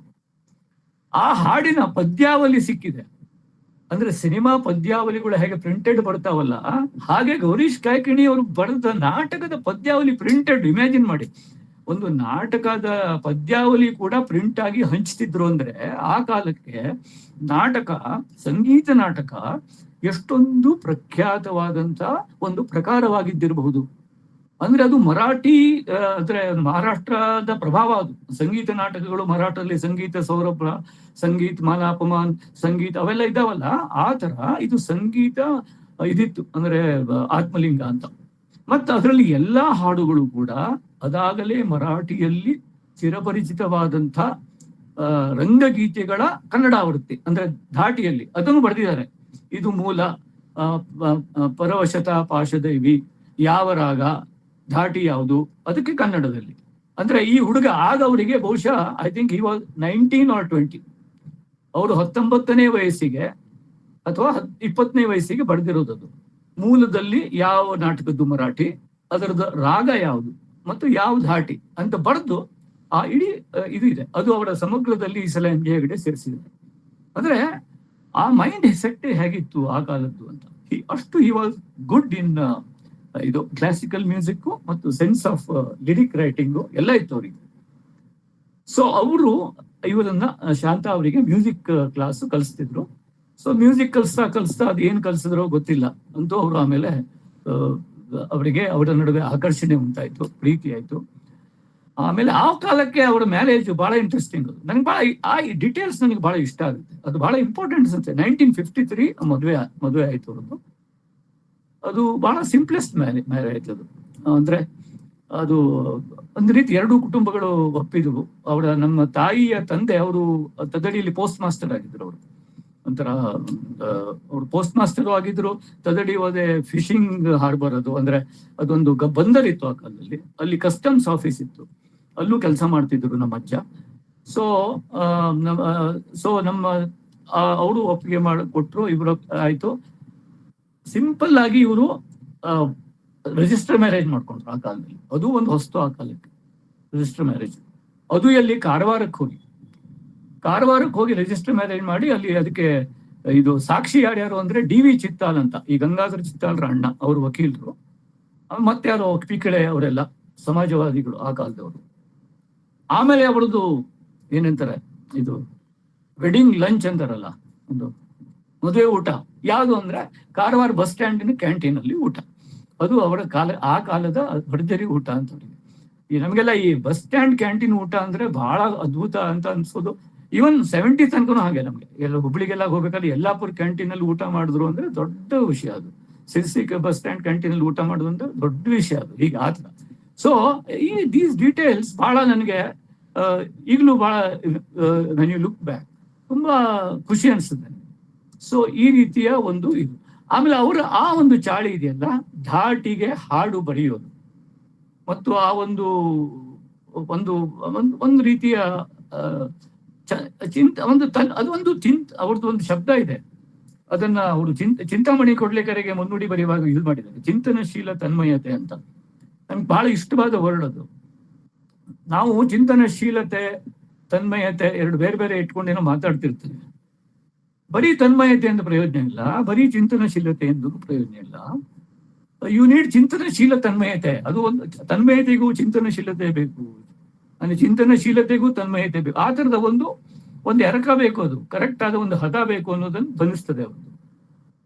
ಸೊ ಅದು ಯಾಕೆ ಅಂದ್ರೆ ನಾನು ಅವ್ರ ಸ್ಟೂಡೆಂಟ್ ಆದ್ಮೇಲೆ ಸ್ಕೂಲಲ್ಲಿ ಆವಾಗ ಅವ್ರು ಯಾವುದೇ ಇದು ಬಂದ್ರು ಕೂಡ, ಆನ್ಯುವಲ್ ಡೇ ಬರಲಿ ಇದು ಬರಲಿ, ಅವರೇ ನಾಟಕ ಬರೆಯೋದು. ನಾಟಕ ಆನ್ಯುವಲ್ ಡೇ ಇತ್ತು ಅಂದ್ರೆ ಅವರೇ ನಾಟಕ ಬರೆಯೋದು, ಅದಕ್ಕೆ ಹಾಡು ಕೂಡಿಸೋದು, ನಮ್ಮನ್ನೆಲ್ಲ ಕರೆಯೋದು, ಅವರೇ ಹಾಡು ಬರೆಯೋದು, ಅವರೇ ಟ್ಯೂನ್ ಮಾಡೋದು, ಅವರೇ ಹಾರ್ಮೋನಿಯಂ ನುಡಿಸೋದು. ಅದು ಬಹಳ ಮಜಾ ಅನಿಸ್ತಿತ್ತು ನನಗೆ ಈಗ ನೋಡಿದ್ರೆ. ಆಗ ನಂಗೆ ಇವರು ಹೊರಗಡೆಗೆ ಅವರು ಏನೋ ದೊಡ್ಡ ಲೇಖಕರು ಅದೇನು ಅನಿಸ್ತಾನೆ ಇರ್ಲಿಲ್ಲ. ಇವರು ಮಾಸ್ಟ್ರು, ನಾಟಕ ಬರೀತಿದ್ದಾರೆ, ಹಾಡು ಕೂಡಿಸ್ತಿದ್ದಾರೆ, ಮುಂದೆ ಹಾರ್ಮೋನಿಯಂ ಹಿಡ್ಕೊಂಡು ಕೂತ್ಕೊಳ್ತಿದ್ರು. ಸೊ ಮಜಾ ಅನಿಸ್ತಿತ್ತು ನನಗೆ. ಆಮೇಲೆ ಕಡೆಗೆ ಅವ್ರು ಏನಾದ್ರು ಅವರಿಗೆ ಬೇಸರ ಬಂದ್ರೆ, ಟ್ಯೂನ್ ಮಾಡೋದಕ್ಕೆಲ್ಲ ಟೈಮ್ ಇಲ್ದಿದ್ರೆ, ಅವ್ರು ಯಾರು ಹುಡುಗರಿದ್ದಾರೆ ಅವ್ರಿಗೆ ನಿಮ್ಗೆ ಯಾವ ಹಾಡು ಬರ್ತದೆ ಹೇಳು. ಆಮೇಲೆ ಆ ಟ್ಯೂನಿಗೆ ಅವ್ರು ಬರೀತಿದ್ರು. ಅಂದ್ರೆ ಆ ಟ್ಯೂನ್ ಹೇಳಿದ್ರೆ, ಆ ಟ್ಯೂನಿಗೆ ಅವನಿಗೆ ಯಾರಾದ್ರೂ ಹಿಂದಿ ಹಾಡು ಹೇಳಿದ್ರೆ ಆಯ್ತು ಆ ಟ್ಯೂನಿಗೆ ನಾನು ಬರಿತೀನಿ ಹೇಳಿ ಅದಕ್ಕೆ ಅವರು ಹಾಡು ಬರೀತಿದ್ರು. ಸೊ ಆ ಒಂದು ಸ್ಕಿಲ್ ಅವರಿಗೆ ತುಂಬಾ ಇತ್ತು. ಸೊ ಅದಕ್ಕಾಗಿ ನನಗೆ ಅವರು ಒಂದು ರೀತಿ ಲವ್ಡ್ ಲೈಫ್, ಅವರಿಗೆ ಬದುಕಿನ ಎಲ್ಲದರಲ್ಲೂ ಆಸಕ್ತಿ, ಫಸ್ಟ್ ಏನಿದ್ರು ಕಲಿಬೇಕು ಅಂತ ಆಸಕ್ತಿ. ಅಂದ್ರೆ ಅವರಿಗೆ ಅವರಿಗೆ ಸ್ಕ್ರಿಪ್ಟ್ ಸಿನಿಮಾ, ಗೋಕರ್ಣದಲ್ಲಿ ಯಾವುದೇ ಸಿನಿಮಾ ಬರಲಿ, ಫಸ್ಟ್ ಡೇ ಸೆಕೆಂಡ್ ಶೋ ನಾವು ಹೋಗ್ತಿದ್ವಿ. ಯಾವುದೇ ಸಿನಿಮಾ ಇರಲಿ, ನಾವು ಬೇಕಾದ್ರೆ ಅದು ಪರೀಕ್ಷೆ ಟೈಮ್ ಇರ್ಲಿ ಏನೇ ಇರಲಿ, ಅವರಿಗೆ ಅದರಲ್ಲಿ ಆಸಕ್ತಿ. ಶಿವರಾತ್ರಿ ನಾಟಕ ಬಂದ್ರೆ ಎಲ್ಲ ನಾಟಕಕ್ಕೂ ಹೋಗ್ತಿದ್ವಿ. ಆಮೇಲೆ ಅವರು ಗೋಕರ್ಣದಲ್ಲಿ ಮಾಸ್ಟರ್ ಇರುವಾಗ ಎಲ್ಲ ಸಾಹಿತಿಗಳು ಯಾರೇ ಇರಲಿ ಅವ್ರನ್ನೆಲ್ಲ ಇದಕ್ಕೆ ಒಂದು ಕಾರ್ಡ್ ಬರೆದ್ರೆ ಅವ್ರು ಕರೀತಿದ್ರು, ಅವ್ರು ಬರ್ತಿದ್ರು. ಯಾವ್ದಕ್ಕೆ? ನಮ್ಮ ಆನ್ಯುವಲ್ ಡೇಗೆ ಬರ್ತಿದ್ರು. ಬಂದು ಸಿಂಪಲ್ ಆಗಿ ಬಸ್ಸಲ್ಲಿ ಬಂದು, KSRTC ಬಸ್ಸಲ್ಲಿ ಬಂದು ಅಲ್ಲಿ ಒಂದು ಭಾಷಣ ಮಾಡಿ, ಆಮೇಲೆ ಇವ್ರ ಜೊತೆಗೆಲ್ಲ ಊರೆಲ್ಲ ಸುತ್ತಾಡಿ ಬೀಚಿಗೆ ಹೋಗಿ ಬಂದು ನಮ್ಮನೆಲ್ಲೇ ಉಳ್ಕೊಂಡು ಬೆಳಿಗ್ಗೆ ಮಾರ್ನಿಂಗ್ ಬಸ್ಸಿಗೆ ಇವರು ಅವ್ರನ್ನ ಹತ್ತಿಸಿ, ಅವ್ರು ಹೋದ್ಮೇಲೆ ಇವ್ರು ಬಂದು ಮತ್ತೆ ಆಸ್ ಯೂಸ್ವಲ್ ಸ್ನಾನ ಮಾಡಿ ಗಂಜಿ ಊಟ ಮಾಡಿ ಹೋಗ್ತಿದ್ರು. ನನಗೆ ಒಂದೊಂದ್ಸಲ ಇವ್ರ ಬಗ್ಗೆ ಪಾಪ ಅನಿಸ್ತಿತ್ತು, ಅದೇನೋ ಗೊತ್ತಿಲ್ಲ. ಇವ್ರು ಮತ್ತೆ ತಿರುಗಿ ತಮ್ಮ ಅಸಹಾಯಕ ಶಿಕ್ಷಕ ಭಂಗಿಗೆ ಬದಲಾಯಿಸಿ ಮತ್ತೆ ತಿರುಗಿ ಶಾಲೆಗೆ ಹೋಗ್ತಿದ್ರು. ಸೊ ನನಗೆ ಒಂದೊಂದ್ಸಲ ಶಾಲೆಗೆ ಹೋಗಿ ಇವ್ರು ಪಾಠ ಮಾಡುವಾಗ ಇವ್ರು ಯಾರು ಅನಿಸ್ತಿತ್ತು. ಆಮೇಲೆ ಮನೆಯಲ್ಲಿ ಒಂದೊಂದ್ಸಲ ಇವ್ರು ಸ್ನಾನ ಮಾಡಿಸುವಾಗ ಇವನು ಅಂದ್ರೆ ಮಾಸ್ತರೇ ನನ್ಗೆ ಸ್ನಾನ ಮಾಡ್ತಿದ್ದಾರೋ ಪಪ್ಪ ಸ್ನಾನ ಮಾಡಿಸ್ತಿದ್ದಾನೋ ಅಂತ ಇಬ್ಬಂದಿತನ ಉಂಟಾಗ್ತಿತ್ತು. ಈ ತರದ್ದೆಲ್ಲ ಒಂದ್ ರೀತಿ ಈ ಮಾಸ್ತರೇ ತಂದೆ ಆದಾಗ ಒಂದಿಷ್ಟು ಇದಾಗ್ತದೆ, ಕನ್ಫ್ಯೂಷನ್ ಆಗ್ತದೆ, ಯಾರು ಏನು ಅಂತ. ಸೊ ಬಟ್ ಅವರು ಯಾವತ್ತು ಈ ವಾಸ್ ಒಂಥರ ವೆರಿ ವೆರಿ ಕ್ಲಿಯರ್. ಈ ಲವ್ಡ್ ಎವ್ರಿ ಒನ್, ಎಲ್ಲರನ್ನೂ ಪ್ರೀತಿಸುವಂತ ಒಂದು ಜೀವ. ಅವರು ಯಾರು ಬಂದ್ರು ಯಾರಿಗೂ ಅವರು ಅಂದ್ರೆ ಮೆಸೇಜ್ ಅಂದ್ರೆ ಅವ್ರಿಗೆ ವೆರಿ ಟ್ರಾನ್ಸ್ಪರೆಂಟ್, ಪಾರದರ್ಶಕವಾದಂತಹ ಒಂದು ಜೀವ. ಅವರಿಗೆ ಎಲ್ಲರೂ ಬೇಕು, ಎಲ್ಲರಿಗೂ ಅವರು ಬೇಕು ಅನ್ನುವಂಥದ್ದನ್ನ ಅವರು ಅಂದ್ರೆ ಬದುಕಿ ತೋರಿಸ್ತವ್ರು. ಯಾವತ್ತೂ ಅವರು ನೆವರ್ ಪ್ರೀಚ್ಡ್. ಅವ್ರು ಪ್ರೀಚಿಂಗ್ ಮೋಡಲ್ಲಿ ಯಾವತ್ತೂ ಇರ್ಲಿಲ್ಲ. ಅಂದ್ರೆ ಇದು ಹಿಂಗೆ ಆಗ್ಬೇಕು, ಹಂಗೆ ಆಗ್ಬೇಕು, ಯಾವತ್ತೂ ಪ್ರೀಚೆ ಮಾಡ್ಲಿಲ್ಲ ಅವರು. ಅವ್ರು preaching mode was never his mode. ಅದು ಈಗ ನೆನಪಾಗುತ್ತೆ ನನಗೆ. ಅಂದ್ರೆ ಅಂಡ್ ನಾನು ಅವರನ್ನ ಆವಾಗ ಓದ್ಲೇ ಇಲ್ಲ, ಯಾಕಂದ್ರೆ ನಾವೆಲ್ಲ ಒಂದು ಹೊಸ ಈ ನವ್ಯ ಆದ್ಮೇಲೆ ಸಮಾಜಶೀಲ, ಆಮೇಲೆ ಅಂದ್ರೆ ಬೇರೆ ನಮ್ದೇ ಒಂದು ರಭಸದಲ್ಲಿ ಇರ್ತೀವಲ್ಲ ನಾವು. ಒಂದು ನಮ್ಮ ಬದುಕಿನ ಒಂದು ರಭಸದಲ್ಲಿ ಇರ್ತೀವಿ. ನಮ್ಮ ವಯಸ್ಸಿನ ಹೊತ್ತಿಗೆ ಯಾವ್ಯಾವ್ದು ಪ್ರಚಲಿತ ಇರುತ್ತೋ ಅದರ ರಭಸದಲ್ಲಿ ಇರ್ತೀವಿ. ಸೊ ಒಂಥರ ಅಂಡ್ ಈ ನೆವರ್ ಇಂಟರ್ಫಿಯರ್ಡ್, ಬಟ್ ಈ learn what ever is best from my side. ಅಂದ್ರೆ ನಮ್ಮಿಂದ ಏನ್ ಕಲೀಲಿಕ್ಕಾಗತ್ತೆ ನೋಡಿದ್ರು. ಸಾಕ್ಷಿ ಬರ್ತಾ ಇತ್ತು, ಆಗ ಸಂಕ್ರಮಣ ಬರ್ತಾ ಇತ್ತು. ಅದ್ ನಾನು ಅವ್ರಿಗೆ ಹೇಳಿದೆ, ನೀನ್ ಸಾಕ್ಷಿಗೆ ಸಂಕ್ರಮಣಕ್ಕೆ ಯಾಕೆ ಬರೆಯುವುದಿಲ್ಲ ಅಂತ ಕೇಳಿದೆ. ಇಮಿಡಿಯೇಟ್ಲಿ ಅವರು ಸಾಕ್ಷಿಗೆ ಸಂಕ್ರಮಣಕ್ಕೆ ಕಳಿಸ್ಲಿಕ್ಕೆ ಶುರು ಮಾಡ್ಬಿಟ್ರು. ಅಂದ್ರೆ ನನ್ಗೆ ಬಹಳ ಖುಷಿ ಆಗೋಯ್ತು. ಅವರು ಒಂಚೂರು ಅವರು ಹಿ ಡಿಡ್ಂಟ್ ಹೆಸಿಟೇಟ್. ಅವ್ರ ಅನುಭವ ಮತ್ತು ಅಭಿವ್ಯಕ್ತಿ ಅಂತ ಒಂದು ಆರ್ಟಿಕಲ್ ಬರೆದು ಸಾಕ್ಷಿ ಕಳಿಸಿದ್ರು. ಅದು ನೆಕ್ಸ್ಟ್ ಇಶ್ಯೂದಲ್ಲಿ ಬಂತು. ನನ್ಗೆ ಬಹಳ ಖುಷಿ ಆಗಿತ್ತು. ನಾನಲ್ಲಿ ಕುಮಟಾದಲ್ಲಿ ಓದ್ತಾ ಇದ್ದೆ. ಅದೇ ಇವ್ರು ಬರೆದು ಕಳಿಸ್ಬಿಟ್ರಲ್ಲ ಇದಕ್ಕೆ, ಮತ್ತೆ ಅದರಲ್ಲಿ ಬಂದ್ಬಿಡ್ತಲ್ಲ ಅದು ಅಂತ. ಅಂದ್ರೆ ಅದು ಒಂಥರ ಈ ನೆವರ್ ಅಂದ್ರೆ ಅವರು ಒಂದು ಕಂಡೀಷನ್ಡ್ ಆಗಿ ಇರ್ಲೇ ಇಲ್ಲ. ಅವರು ಈ ವಾಸ್ ಆಲ್ವೇಸ್ ಓಪನ್.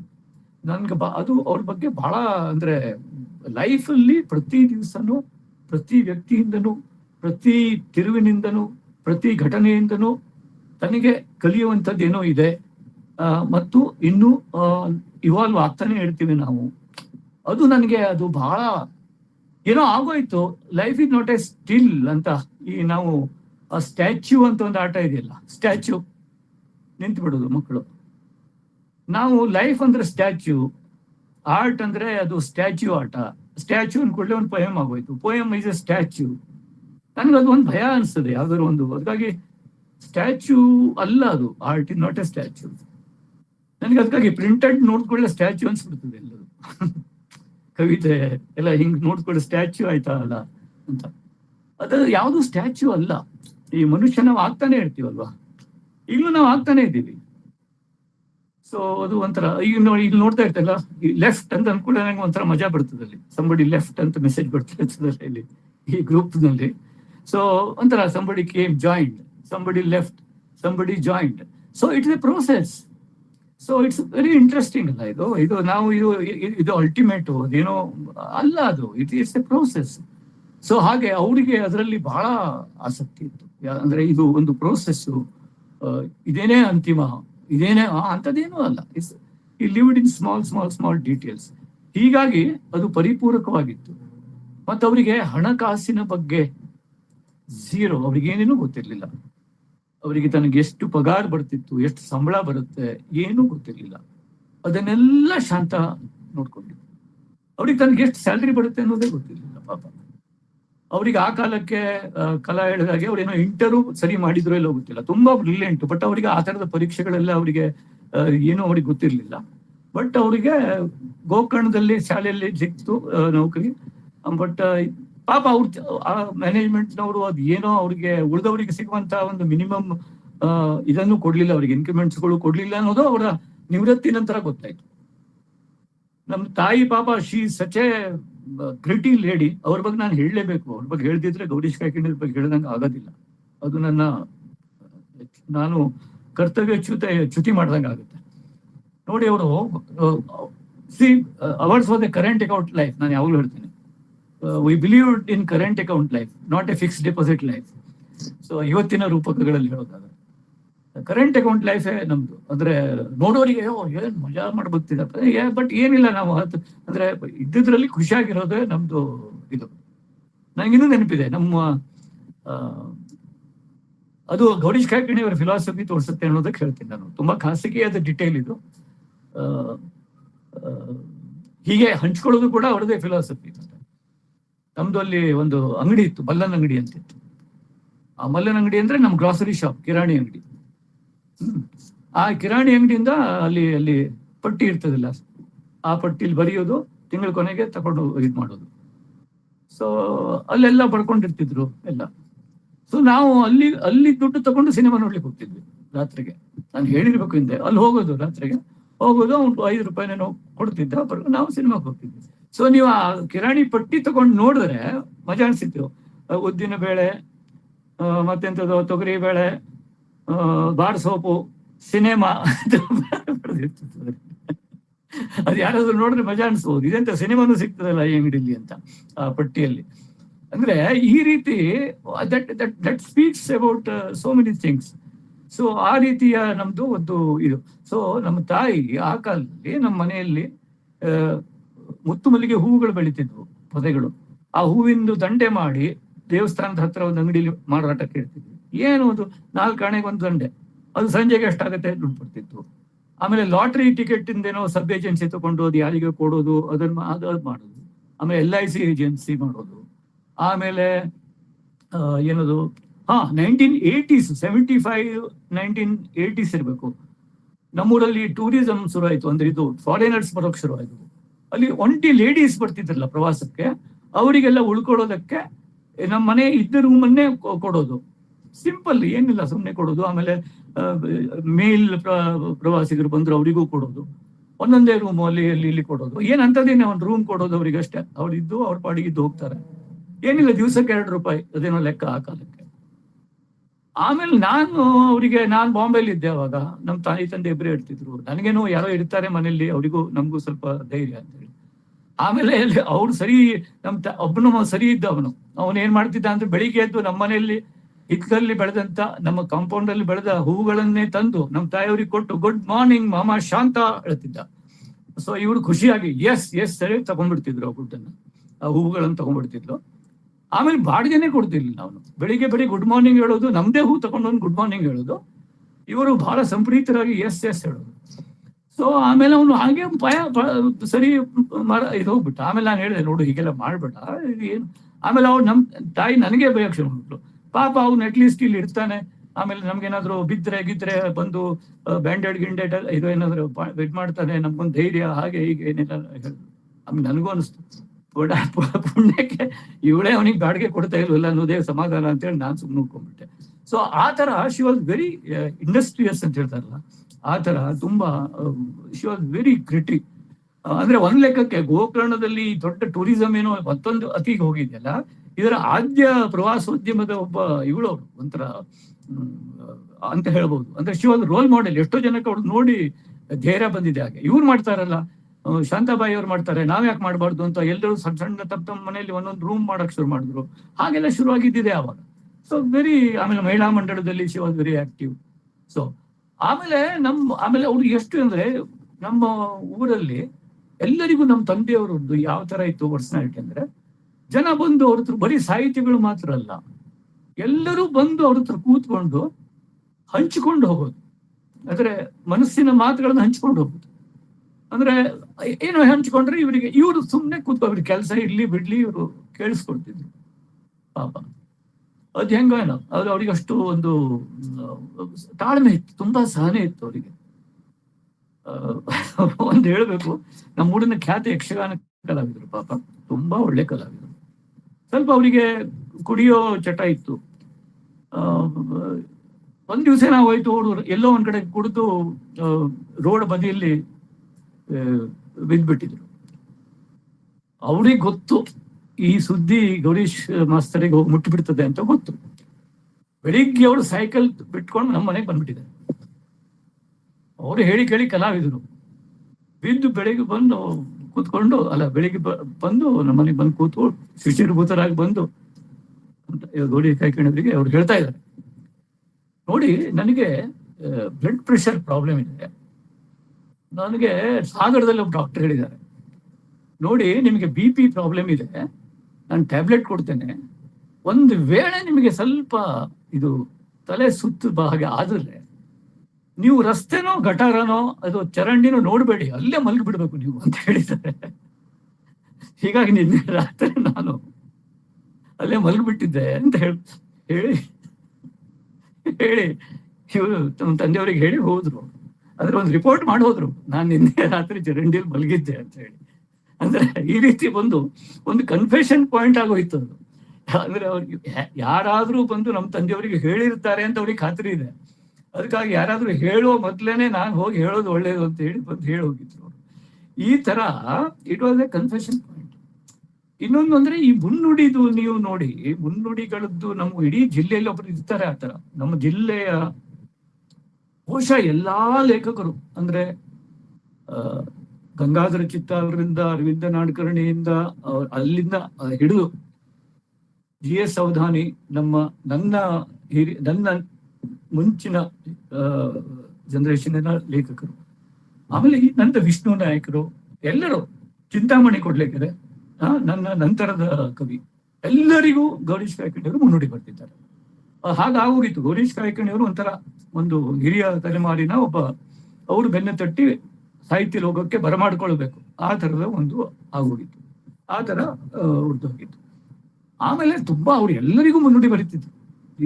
ಈ ಅವರ ಮುನ್ನುಡಿ ಇಲ್ಲದೆ ಬಂದಂತ ಯಾವ ಬರಗಾರನೂ ಇಲ್ಲ ಅಂತ ಕೂಡ ಹೇಳ್ಬೋದು. ಸೊ ನಾನು ಒಂದ್ ದಿವಸ ಹೇಳಿದೆ, ನಾನು ಈ ದೊಡ್ಡ ಒಳ್ಳೆಯ ಬರಗಾರರ ಬಗ್ಗೆ ಎರಡು ಮಾತೇ ಇಲ್ಲ. ನಾನು ಹೇಳಿದೆ, ಅಪ್ಪ ನಿನ್ಗೆ ಏನು ಎಲ್ಲರಿಗೂ ಅಂತ ಮುನ್ನುಡಿ ಬರುತ್ತೆ, ನೀನು ಒಳ್ಳೆ ಬರಗಾರರಿಗೆ ಪ್ರೋತ್ಸಾಹ ಕೊಡ್ಲೇಬೇಕು, you have to identify. But ಎಲ್ಲರಿಗೂ ಬರಿತಾ ಹೆಂಗೆ? ಸೊ ಅದಕ್ಕೆ ನೋಡು,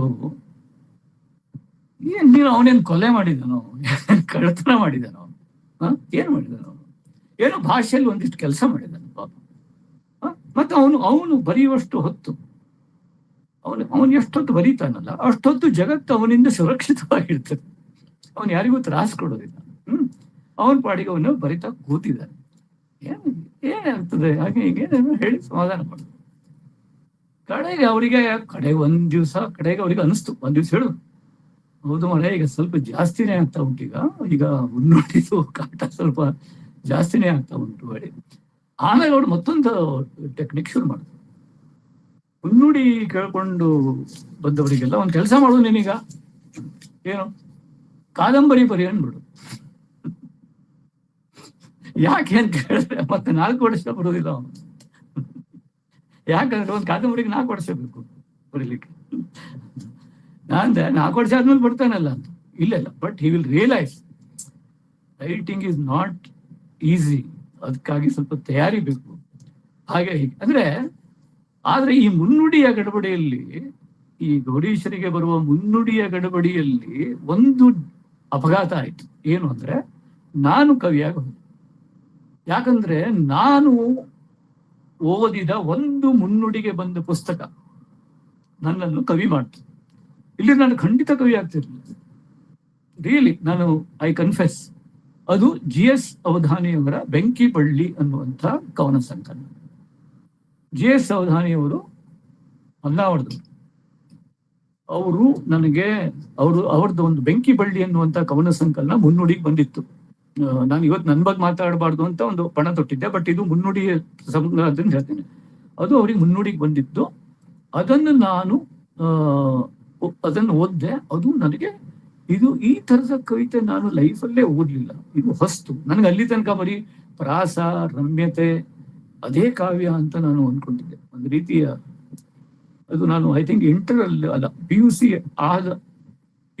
ಯು ಸಿಗೆ ನಾನು ಹೋಗಿದ್ದೆ ಗೋಕರ್ಣದಿಂದ ಕುಮಟಾ ಕಾಲೇಜ್ ಹಾಸ್ಟೆಲಿಗೆ. ಆ ಟೈಮಲ್ಲಿ ರಜೆಗೆ ಬಂದಿದ್ದೆ ನಾನು ಅವಾಗ, ಆ ಹೊತ್ತಿನಲ್ಲಿ.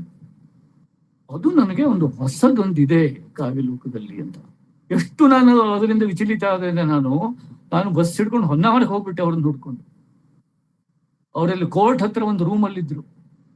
ಆಮೇಲೆ ಅಲ್ಲಿ ಅವ್ರ ಜೊತೆಗೆ ಉಳಿದೆ ಆ ದಿವಸ ನಾನು.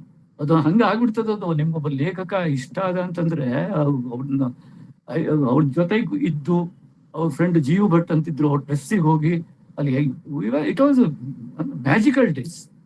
ಸೊ ಆ ಒಂದು ಮುನ್ನುಡಿಗೆ ಅದಕ್ಕೆ ಇವರು ಮುನ್ನುಡಿ ಕೂಡ ಬಹಳ ಇಂಟ್ರೆಸ್ಟಿಂಗ್ ಆಗಿದೆ. ಆ ಗುಂಗಿನಲ್ಲಿ ನಾನು ಆ ಕಾವ್ಯದ ಸೆಳೆತಕ್ಕೆ ಸಿಕ್ಕೆ. ಸೊ ಇದು ಅವರ ಮುನ್ನುಡಿಯ ಒಂದು ಮುನ್ನುಡಿಗಳ ಪ್ರಪಂಚ. ಅವ್ರ ಮುನ್ನುಡಿಗಳದ್ದೇ ಒಂದು ಬಹುಶಃ ಕಲೆಕ್ಷನ್ ತರಬಹುದು ಅಂತ ಅನಿಸ್ತದೆ. ಅದು ಕೆಲವು ಬಹುಶಃ ಮುನ್ನುಡಿಗಳು ಇವರ ಸಾಹಿತ್ಯದ ಸಂಪುಟದಲ್ಲಿ ಹಾಕಿದ್ದಾರೆ ನಮ್ಮ MJ ಅವರು.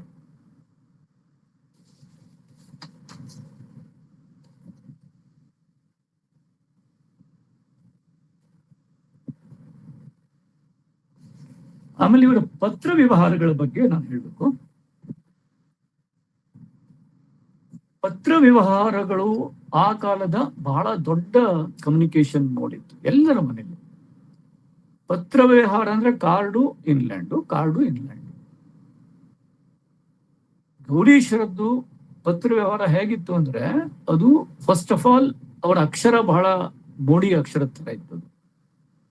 ಅವರ ಲೇಖನಗಳನ್ನು ಕಳಿಸಿದ್ರೆ ಅವರ ಅಕ್ಷರವನ್ನು ಓದಬಲ್ಲವರು ಎಲ್ಲ ಪತ್ರಿಕಾಲಯಗಳಲ್ಲಿ ಯಾರಾದ್ರೂ ಒಬ್ಬರು ಇರ್ತಿದ್ರು. ಜನಸೇವಕದಲ್ಲಿ ಅಮೆಂಬಳಾನಂದು, ಉದಯವಾಣಿಯಲ್ಲಿ ಯಾರೋ ಒಬ್ಬರಿದ್ರು, ಆಮೇಲೆ ಸಂಯುಕ್ತ ಕರ್ನಾಟಕದಲ್ಲೂ ಒಂದಿಬ್ರು ಇದ್ರು. ಹಾಗೆ ಎಲ್ಲರಿಗೂ ಅವ್ರ ಅಕ್ಷರ ಓದಕ್ ಆಗ್ತಾನೆ ಇರಲಿಲ್ಲ.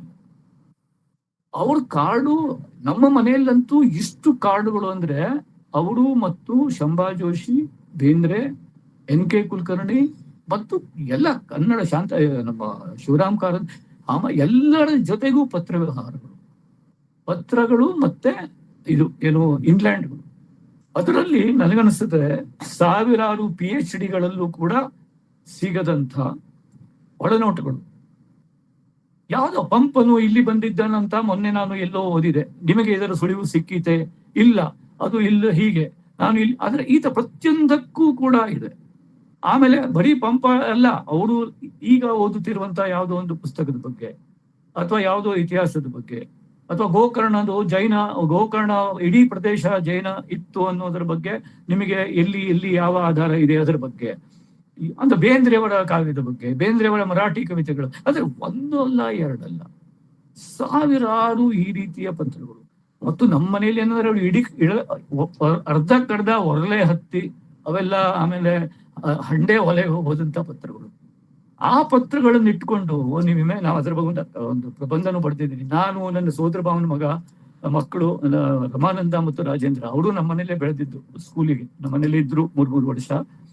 ನಾವು ಅದ್ರದ್ದು ರೈಲ್ ಆಡ್ತಿದ್ವಿ. ಈ ಕಾರ್ಡ್ಗಳನ್ನೆಲ್ಲ ಹಿಂಗೆ ಫೋಲ್ಡ್ ಮಾಡಿ ಹಿಂಗೆ ಒಂದರಿಂದ ಇಟ್ಟು ಒಂದು ಊದಿದ್ರೆ ಒಂದ್ರ ಮೇಲೆ ಒಂದರ ಬಿದ್ದು ರೈಲಾಟ. ಆ ಎಲ್ಲಾ ರೈಲುಗಳು ನಮ್ದು 106 ಕಾರ್ಡುಗಳನ್ನ ಫೋಲ್ಡ್ ಮಾಡಿ ಇಡುದು, ಅದಕ್ಕೆ ರಬ್ಬರ್ ಬ್ಯಾಂಡ್ ಹಾಕಿ ಅದು ರೈಲ್ ಆಡೋದು ನಾವು. ಆ ರೈಲಲ್ಲಿ ಯಾರ್ಯಾರು ಅಂದ್ರೆ ಶಂಭಾ ಶಿವರಾಮ್ ಕಾರಂತು, ಆಮನಾಯಕರು, ಇವ್ರದೇ ರೈಲೋದು ಡಬ್ಬಿ.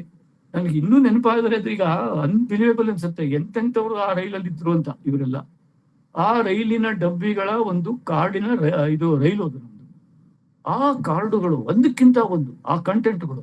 ಮತ್ತೆ ಅದರಲ್ಲಿ ತುಂಬಾ ಚುಟುಕಾದ ಕಾರ್ಡುಗಳು ಇವ್ರದ್ದು ಶಿವರಾಮ್ ಕಾರಂತ್ 2 ಸಾಲು ಇರ್ತಿತ್ತು, ಜಾಸ್ತಿ ಇರೋದಿಲ್ಲ. ಅವ್ರದ್ದು 2 ಸಾಲಿನ ಕಾರ್ಡ್ ಇರ್ತಿತ್ತು, to the point, not much. ಏನ್ ಹೇಳ್ಬೇಕೋ ಎರಡೇ ಸಾಲು, ಮತ್ತೆ ಅವರೇ ಅವ್ರ ಕೈಯಲ್ಲೇ ಬರೀತಿದ್ರು, ಜಾಸ್ತಿ ಬರೀತಿರ್ಲಿಲ್ಲ.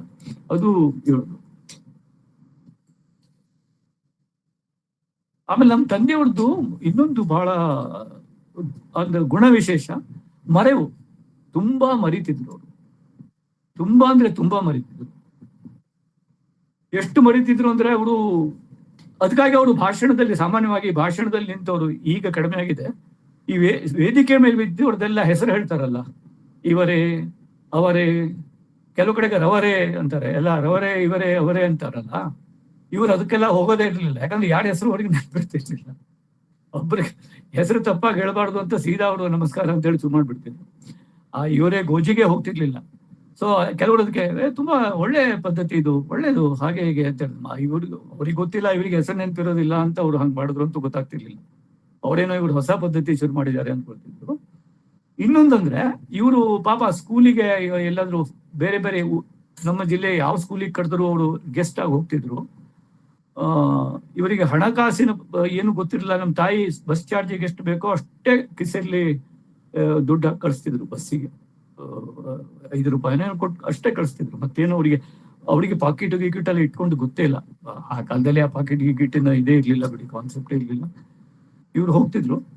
ಅಲ್ಲಿ ಹೋದ್ರೆ ಯಾರೋ ಹುಡುಗ ಒಳ್ಳೆ ಭಾಷಣ ಮಾಡಿದ್ನೋ ಅಥವಾ ಏನೋ ಧನ್ಯವಾದ ಹೇಳಿದ್ನೋ ಅಥವಾ ಏನೋ ಒಳ್ಳೆ ಪ್ರಾರ್ಥನೆ ಗೀತೆ ಹೇಳಿದ್ನೋ, ಇವ್ರು ಆ ಕಿಸೆಯಲ್ಲಿ ಇದ್ದದ್ದು ದುಡ್ಡು ಅವರಿಗೆ ಬಹುಮಾನ ಹೇಳ್ಕೊಟ್ಟು ಬಂದ್ಬಿಟ್ಟು ಬಸ್ಸಲ್ಲಿ ಕೂತ್ಮೇಲೆ ಖಾಲಿಗೆ ಜೋಬಲ್ ಕೈ ಹಾಕಿದ್ದು ಇದೆ. ಆಮೇಲೆ ನಮ್ಮ ಊರಿಗೆ ಬರೋ ಮತ್ತೆ ಯಾವುದೋ ಒಬ್ಬ ಇವರ ನಮ್ಮ ಊರಿನ ನಾಗರಿಕರೇ ಟಿಕೆಟ್ ತಕೊಂಡು ಬಂದಿದ್ದು ಇದೆ. ಈ ತರ ಅವರ ಮರೆವಿನ ಪ್ರಸಂಗ. ಇನ್ನೊಂದು ಮರೆವಿನ ಪ್ರಸಂಗ ನಂಗೆ ನೆನಪಾಗುತ್ತೆ. ಅದೇನು ಅಂದ್ರೆ, ಇದು ಬಹುಶಃ ಅವರು ಇಳಿ ವಯಸ್ಸಲ್ಲಿ, ಬಹುಶಃ ವೆನ್ ಹಿ ವಾಸ್ 70-75 ಆಗಿರ್ಬೇಕು ಅನ್ಸುತ್ತೆ, ಶಂಕರ್ ಮುಖಾಶಿ ಪುಣೇಕರ್ ಗೋಕರ್ಣಕ್ಕೆ ಬಂದಿದ್ರು.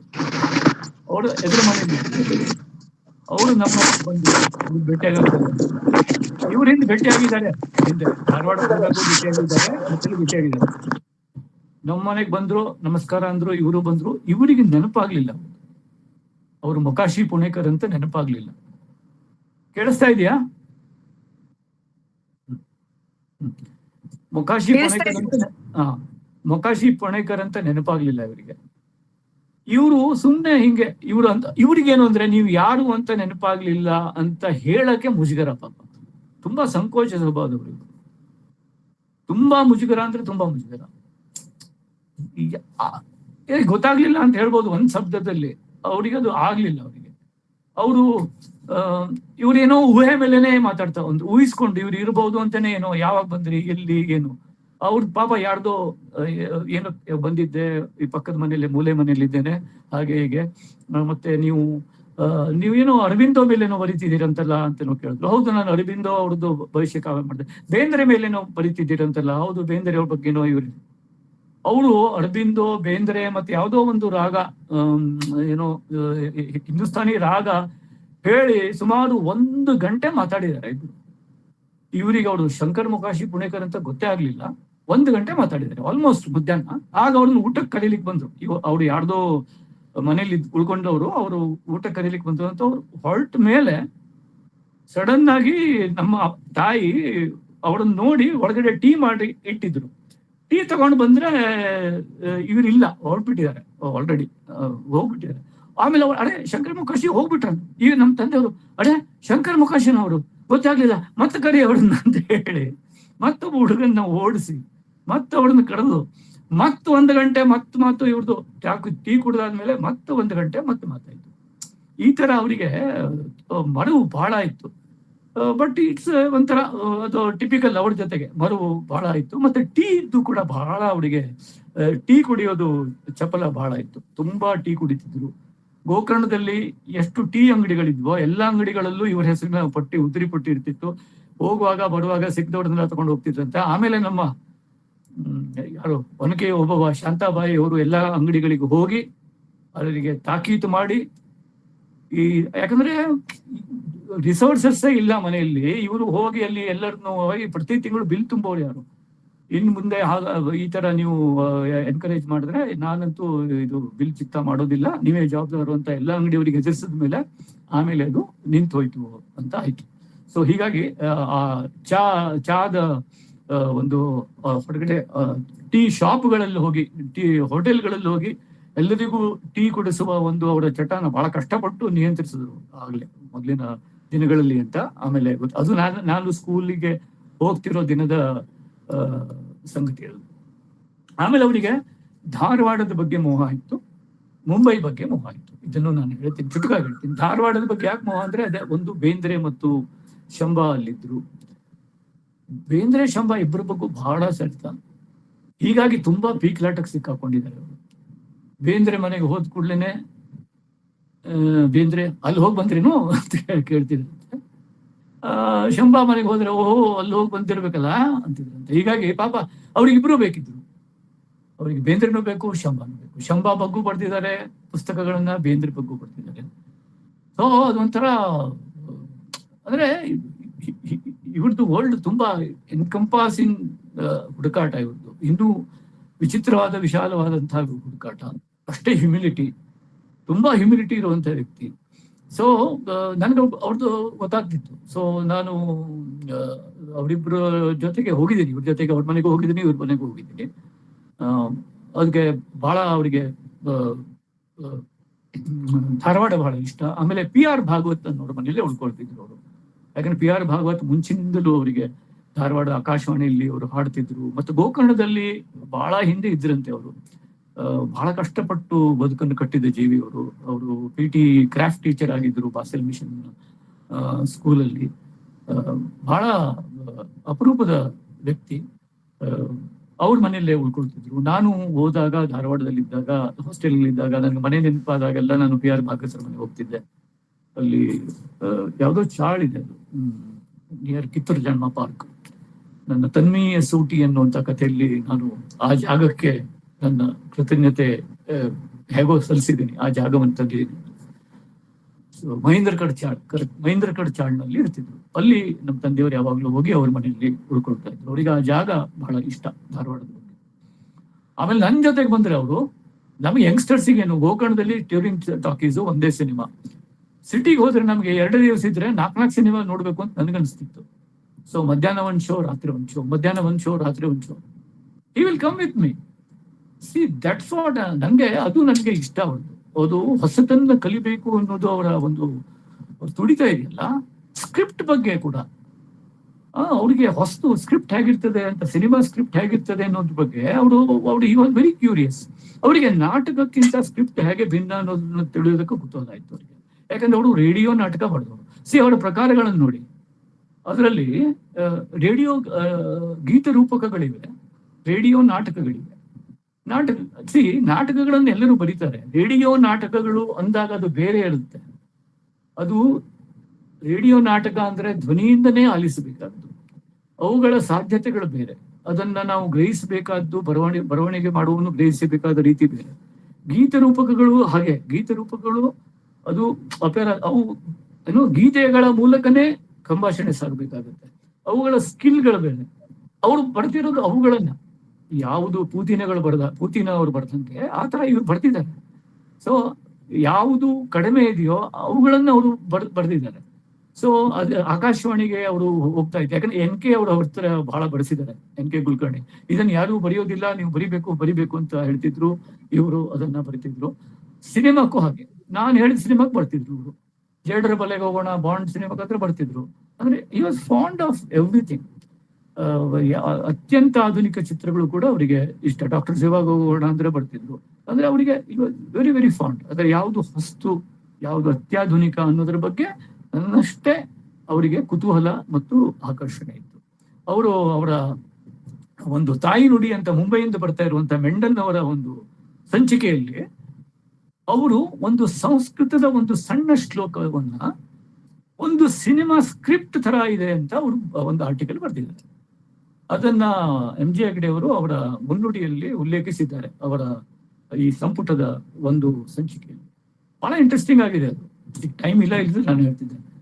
ಒಂದು ಲಾಂಗ್ ಶಾರ್ಟ್ ಹೇಗಿದೆ, ಇಟ್ ಜಸ್ಟ್ 8 ಸೆಂಟೆನ್ಸ್ ಒಂದು ಶ್ಲೋಕದಲ್ಲಿ.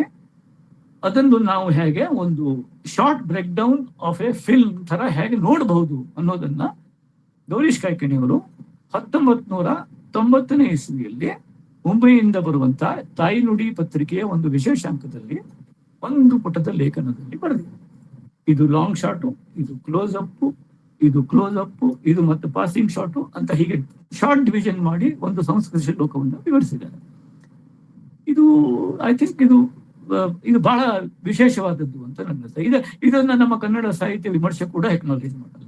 ಅಂದ್ರೆ ಇದು ಈ ಸಂವೇದನೆ ಇದೆಯಲ್ಲ, ಈ ಸಂವೇದನೆಯನ್ನ ನಾವು ಹೇಗೆ ಕ್ವಾಂಟಿಫೈ ಮಾಡ್ತೀವಿ, ಈ ಸಂವೇದನೆಯನ್ನ ನಾವು ಹೇಗೆ ಗ್ರಹಿಸ್ತೀವಿ, ಈ ಸಂವೇದನೆ ನಾವು ಎಲ್ಲಿ ಇಡ್ತೀವಿ ನಾವು ಇದನ್ನ ಇಡ್ಬೇಕು. ಅದು ಆ ತರ ನೋಡುದಲ್ಲ, ಇದನ್ನ ನೋಡೋದಕ್ಕೆ ತುಂಬಾ ವಿಶಾಲವಾದಂತಹ ಒಂದು ಹ್ಯೂಮಿಲಿಟಿ ಇರುವಂತಹ ಒಂದು ಸ್ಪೇಸ್ ಬೇಕು ಮನಸ್ಸಿಗೆ.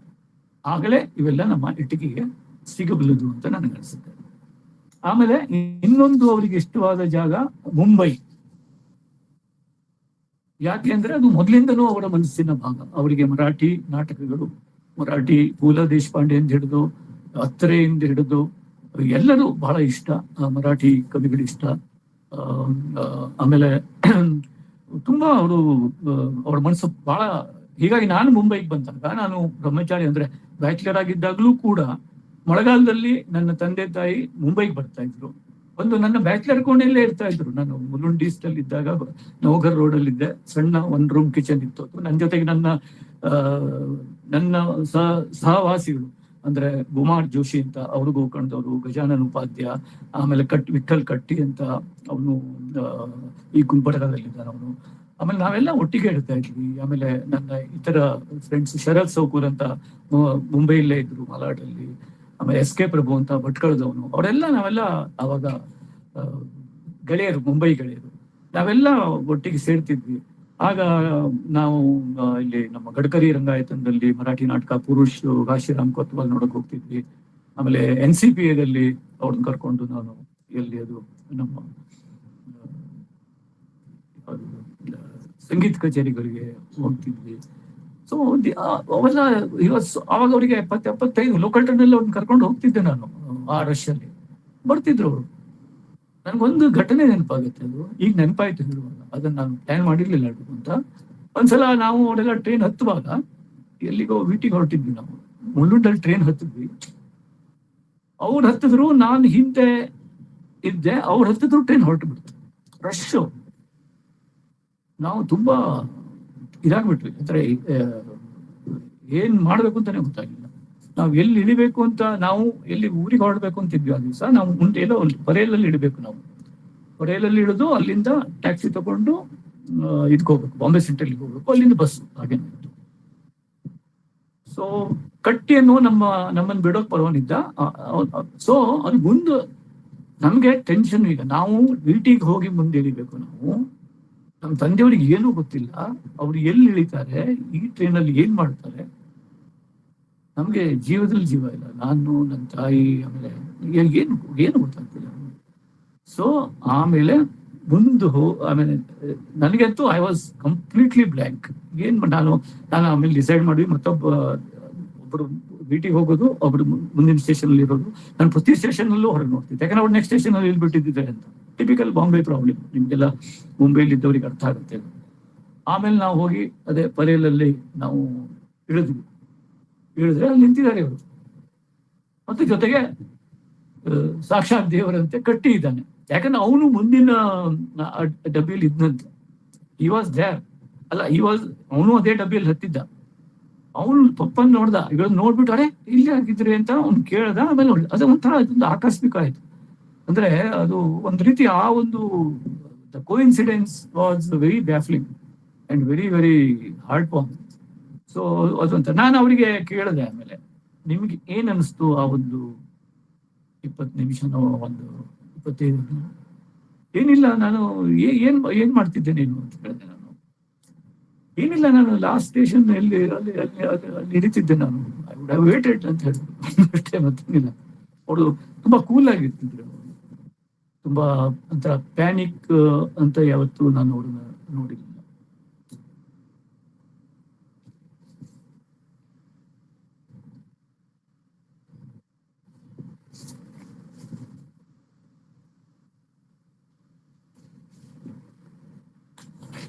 ಬಹುಶಃ ಈಗ ಇನ್ನೇನು ನಾವು ಮಾತು ಶುರು ಮಾಡಿ ಎಷ್ಟು 1 ಗಂಟೆ ಆಯ್ತಾ? ಮತ್ತೊಂದು 10 ನಿಮಿಷ, ಮತ್ತೊಂದು 5 ನಿಮಿಷ ಮಾತಾಡ್ತೀನಿ ನಾನು. ಅವರ ಅಲ್ಲ, ನಿಮ್ಮ ಪ್ರಶ್ನೆಗಳೇನಾದ್ರೂ ಇವೆಯಾ? ಸರ್, ನಿಮ್ದು ಮಾತು ಮುಗಿದ ಮೇಲೆ ಪ್ರಶ್ನೆಗಳನ್ನ ತಗೊಳ್ಬಹುದು. ಓಕೆ, ಆವಾಗ್ಲೇ ನಾನು ಮತ್ತೇನಾದ್ರೂ ಹೇಳೋದಿದ್ರೆ ಹೇಳ್ತೀನಿ, ಆಯ್ತಾ? ಸೊ ನನ್ನ ಈ ಮಾತುಗಳನ್ನ ಒಂದಿಬ್ಬರನ್ನ ನಾನು ನೆನೆಸ್ಬೇಕು. ಅದನ್ನು ಹೇಳ್ಬಿಟ್ಟು ನನ್ನ ಮಾತು ಮುಗಿಸ್ತೇನೆ. ಏನು ಅಂದ್ರೆ, ಒಂದು ಅಂದ್ರೆ ನಮ್ಮ ತಂದೆ ತಾಯಿ ಯಾವಾಗ್ಲೂ ಗೋಕರ್ಣದಲ್ಲೇ ಇದ್ರು. ಅವರಿಗೆ ನಾನು ತುಂಬಾ ನಾನು ಬೆಂಗಳೂರಿಗೆ ಬಂದ್ಮೇಲೂ ಕೂಡ, ನಾನು ಬೆಂಗಳೂರಿಗೆ ಬಂದಿದ್ದೆ ನಾನು ಗೋಕರ್ಣಕ್ಕೆ ಹತ್ರ ಆಗತ್ತೆ ಅನ್ನೋ ಒಂದೇ ಒಂದು ಕಾರಣದಿಂದ. ಬಟ್ ಅವರಿಗೆ ಗೋಕರ್ಣನೇ ಅವರ ಕಂಪನ ಕೇಂದ್ರ, ಎಪಿಸೆಂಟರ್, ಅಲ್ಲೇ ಇರಬೇಕು ಅಂತ ಅನಿಸ್ತು ಅವರಿಗೆ. ಮತ್ತೆ ಅವರು ಸರಿ, ಅದು ಒಂದು ಅಂತ ನನಗೂ ಅನಿಸ್ತು. ಅವರಲ್ಲಿದ್ರೆ ನಾವು ಅಲ್ಲಿದ್ದ ಹಾಗೆ ಅಂತ ಅನಿಸ್ತಾ ಇತ್ತು. ಹೀಗಾಗಿ ನಾನು ಅವ್ರನ್ನ ಒತ್ತಾಯ ಮಾಡಲಿಲ್ಲ. ಆಮೇಲೆ ನಮ್ಮ ತಂದೆ ತೀರ್ಕೊಂಡ್ಮೇಲೆ ನಮ್ಮ ತಾಯಿನೂ ಅಲ್ಲೇ ಇದ್ರು. ಅವಾಗ ಅವರು ಕೂಡ ಅಲ್ಲೇ ಇದ್ದ ಹಾಗೆ, ಎಲ್ಲರೂ ಒಟ್ಟಿಗೆ ಇಬ್ರು ಇದ್ದಾರೆ ಅಂತಾನೆ ಯಾವತ್ತು ಅನ್ಸ್ತದೆ. ಈಗಲೂ ಅವ್ರು ಇದ್ದಾರೆ ಅಂತಾನೆ ಅನಿಸ್ತದೆ.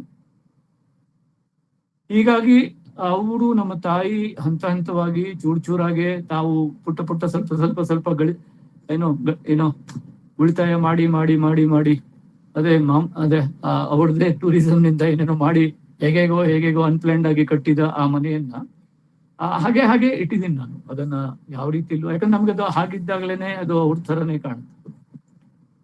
ಸೊ ಅದು ಒಂಥರ, ಅದು ಆಗಿದ್ದಾಗ್ಲೇನೆ ಅದು ಅವರ ಮನೆ ಅಂತ ಅನ್ಸುತ್ತೆ. ಸೊ ಅದಕ್ಕಾಗಿ ಅದು ಆ ತೀರಿ ಇದೆ. ಆದ್ರೆ ಅವರನ್ನ ನಾನು ಟಿಪಿಕಲ್ ಮುಂಬೈಲಿ ಇರ್ತಿದ್ದೆ, ಹೋಗ್ತಿದ್ದೆ, ರಜೆ ಇದ್ದಾಗ ಹೋಗ್ತಿದ್ದೆ, ಬರ್ತಿದ್ದೆ. ಆಮೇಲೆ ನನ್ನದೇ ಒಂದಿಷ್ಟು ಜರ್ನಿಯಲ್ಲಿ ಎಲ್ಲರಿಗೂ, ನಮ್ಮ ದೇಶದಲ್ಲಿ ಎಲ್ಲದೂ ಹೋರಾಟಗಳೇ, ಒಂದು ರೀತಿಯಲ್ಲಿ ಹೋರಾಟಗಳು. But they were always there and cool ಆಗಿ ಇದ್ರು ಅವರು. ಆಮೇಲೆ ಆದ್ರೆ ಅವರನ್ನು ತುಂಬಾ ಅಲ್ಲಿ ನೋಡ್ಕೊಂಡವರು ಡಾಕ್ಟರ್ ವಿ.ಆರ್. ಮಲ್ಲನ್ ಅಂತ. ನನ್ಗೆ ಅವ್ರ ಬಗ್ಗೆ ಬಹಳ ಯಾವಾಗ್ಲೂ ಮನಸ್ಸು ತುಂಬರ್ತದೆ. ಗೋಕರ್ಣದ ಡಾಕ್ಟರ್, ಅವರ ನಾಡಿ ಬಡಿತವನ್ನ ಯಾವತ್ತು ಅವರದ್ದು ಮತ್ತು ನಮ್ಮ ತಾಯಿಯವ್ರದ್ದು ನಾಡಿಯನ್ನ ನೋಡಿದವರು, ಎಲ್ಲ ನಿಜವಾದ ಅರ್ಥದಲ್ಲಿ ಇಡೀ ಊರಿನ ನಾಡಿ ಬಡಿತ ನೋಡಿದವರು ಅವರು. ಅವರ ವಿದ್ಯಾರ್ಥಿನೇ ಡಾಕ್ಟರ್ ಮಲ್ಲನ್ ಅಂತ, ನನ್ನ ಬಹಳ ಹಿರಿಯರು, ನನ್ನ ಹಿರಿಯ ಅಣ್ಣನ್ ಅಂತ. ಮತ್ತೊಬ್ಬ ನನ್ನ ತಮ್ಮನಂತೆ ಶ್ರೀಧರ್ ಅಡಿ ಅಂತ. ಆ ಎರಡು ಕುಟುಂಬ ಒಂಥರ ಅಸ್ಥಿರತೆ. ಮತ್ತು ನಮ್ಮ ಇಡೀ ಊರು, ನಮ್ಮ ಅಕ್ಕಪಕ್ಕದ ಮನೆಯವರು ಎಲ್ಲ, ಇಡೀ ಊರು ಅವರನ್ನ ಯಾವತ್ತು ಪ್ರೀತಿಯಿಂದ, ಮಮತೆಯಿಂದ ನೋಡಿದ್ದಾರೆ. ಹೀಗಾಗಿ ಒಂಥರ ಅದೊಂದು ಬಹಳ ಮಹತ್ವ. ಆಮೇಲೆ ಎಂ.ಜಿ. ಹೆಗ್ಡೆ ಅವರ ಒಬ್ಬ ಸಾಹಿತ್ಯದ ಒಂದು ಸಂವೇದನೆಯ ರಿಯಲ್ ಒಬ್ಬ ಏನಂತಾರೆ ಅದಕ್ಕೆ, ಕ್ಯೂರೇಟರ್ ಅಂತ. ಕ್ಯೂರೇಟರ್ ಅನ್ನೋ ಶಬ್ದ ಬಹಳ ತುಂಬಾ ವಿಚಿತ್ರವಾದ ಶಬ್ದ. ಅದು ಈಗಿದ್ದಾಗ ತುಂಬಾ ಎಲ್ಲರೂ ಎಲ್ಲದಕ್ಕೂ ಯೂಸ್ ಮಾಡ್ತಾರೆ. ಚಾ ಮಾಡಿದ್ರು ಕೂಡ ಐ ಆಮ್ ಕ್ಯೂರೇಟಿಂಗ್ ಎ ಟೀ ಅಂತ ಹೇಳ್ತಾರೆ, ಅಲ್ಲಿ ಅಷ್ಟರ ಮಟ್ಟಿಗೆ. ಸೊ ಪಾಯಿಂಟ್ ಅಂದ್ರೆ, ಅವಳು ಬರೆದ ಎಲ್ಲಾ ಶಬ್ದವನ್ನು ಓದಿದಂತ ಏಕಮೇವ ವ್ಯಕ್ತಿ ಎಂ.ಜಿ. ಹೆಗ್ಡೆ. ಅವರು ಈಗ ಅವ್ರು ಮಾಡಿರೋ 5 ಸಂಪುಟಗಳು ಎಷ್ಟು ಅಮೂಲ್ಯ ಆಗಿದೆ ಅಂದ್ರೆ, ನಾನು ನಿಜ ಹೇಳ್ಬೇಕು ಅಂದ್ರೆ, ಐ ಕನ್ಫೆಸ್, ನಾನು ನಮ್ಮ ತಂದೆಯವ್ರನ್ನ ಸರಿಯಾಗಿ ಓದೇ ಇರಲಿಲ್ಲ. ಅಂದ್ರೆ ಅದೇ ಹೇಳ್ದಲ್ಲ, ನಾವು ನಮ್ದು ಏನೇನೋ ಇದರಲ್ಲಿ ಇರ್ತೀವಿ. ನಾನು ಕಳೆದ 15-20 ವರ್ಷದಲ್ಲೇ ನಾನು ಅವರನ್ನು ಓದೋಕಾಯ್ತು, ಸರಿಯಾಗಿ ಓದೋಕಾಯ್ತು. ಅದು ಈ 5 ಸಂಪುಟಗಳ ಪ್ರೂಫ್ ರೀಡಿಂಗ್ ಮಾಡುವಾಗಂತೂ ಅತ್ಯಂತ ಬೇರೆ ನೆಲೆಯಲ್ಲಿ ನಾನು ಅವರನ್ನ ಡಿಸ್ಕವರ್ ಮಾಡಿದೆ. ಅದು ಬಹಳ, ಅದಕ್ಕೆ ಎಂ.ಜಿ. ಹೆಗ್ಡೆಗೆ ನಾನು ತುಂಬಾ ಋಣಿಯಾಗಿದ್ದೀನಿ. ಆ ರೀತಿಯ ಒಂದು ರೀತಿಯಲ್ಲಿ ಅವನು ಅವರನ್ನ ಸಂಸ್ಕರಣೆ ಮಾಡಿದ್ದಾನೆ. ಅದರಲ್ಲಿ ಅವರೆಲ್ಲವನ್ನು ಓದಿ, ಜಿಜ್ಞಾಸೆ, ಗಾಳಿ ಚಿಟ್ಟೆ, ಒರೆಗಲ್ಲು, ಪ್ರತಿಭೆ, ಕಂಪಿನ ಕರೆ ಅಂತ 5 ವಾಲ್ಯೂಮ್ಸ್. ಸೊ ನನಗದು ಅವ್ರನ್ನ ನೆನೆಯಬೇಕು ಅಂತ ಅನಿಸ್ತು ಈ ಸಂದರ್ಭದಲ್ಲಿ. ಆಮೇಲೆ ಅವ್ರದ್ದು ಸೆನ್ಸ್ ಆಫ್ ಹ್ಯೂಮರ್ ನಮ್ಮ ತಂದೆಯವ್ರದ್ದು ಬಹಳ ಇದೆ, ಇಂಟ್ರೆಸ್ಟಿಂಗ್ ಇದೆ. ಆಮೇಲೆ ನಾವು ಮಾತುಕತೆಯಲ್ಲಿ ಬಂದರೆ ಅದ್ರ ಬಗ್ಗೆ ಮಾತಾಡ್ಬೋದು. ಬಟ್ ಈ ಒಂದು ನೆಪದಲ್ಲಿ ಈ ಒಂದು ಮೆಲುಕು ಹಾಕೋದಕ್ಕೆ ಖುಷಿ ಆಯ್ತು ನನಗೆ. ನಿಮ್ಗೇನಾದ್ರೂ ಈ ವಿಷಯದಲ್ಲಿ ಇನ್ನೂ ಒಂದಿಷ್ಟು ಮೆಲುಕು ಹಾಕೋದಿದ್ರೆ ಮಾತಾಡ್ಬೋದು.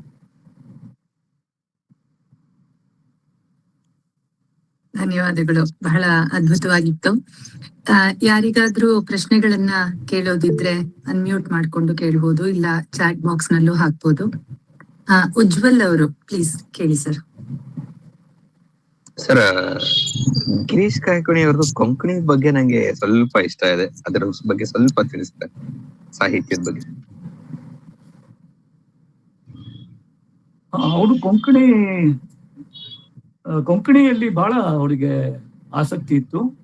ಮತ್ತು ಅವರು ಒಂದು ಪುಸ್ತಕ ಕೊಂಕಣಿಯಲ್ಲಿ ಬರೆದಿದ್ದಾರೆ. ಕೊಂಕಣಿ ಕವನಗಳ ಸಂಗ್ರಹ ಇದೆ, ಮೀನಾಕ್ಷಿ ಅಂತ.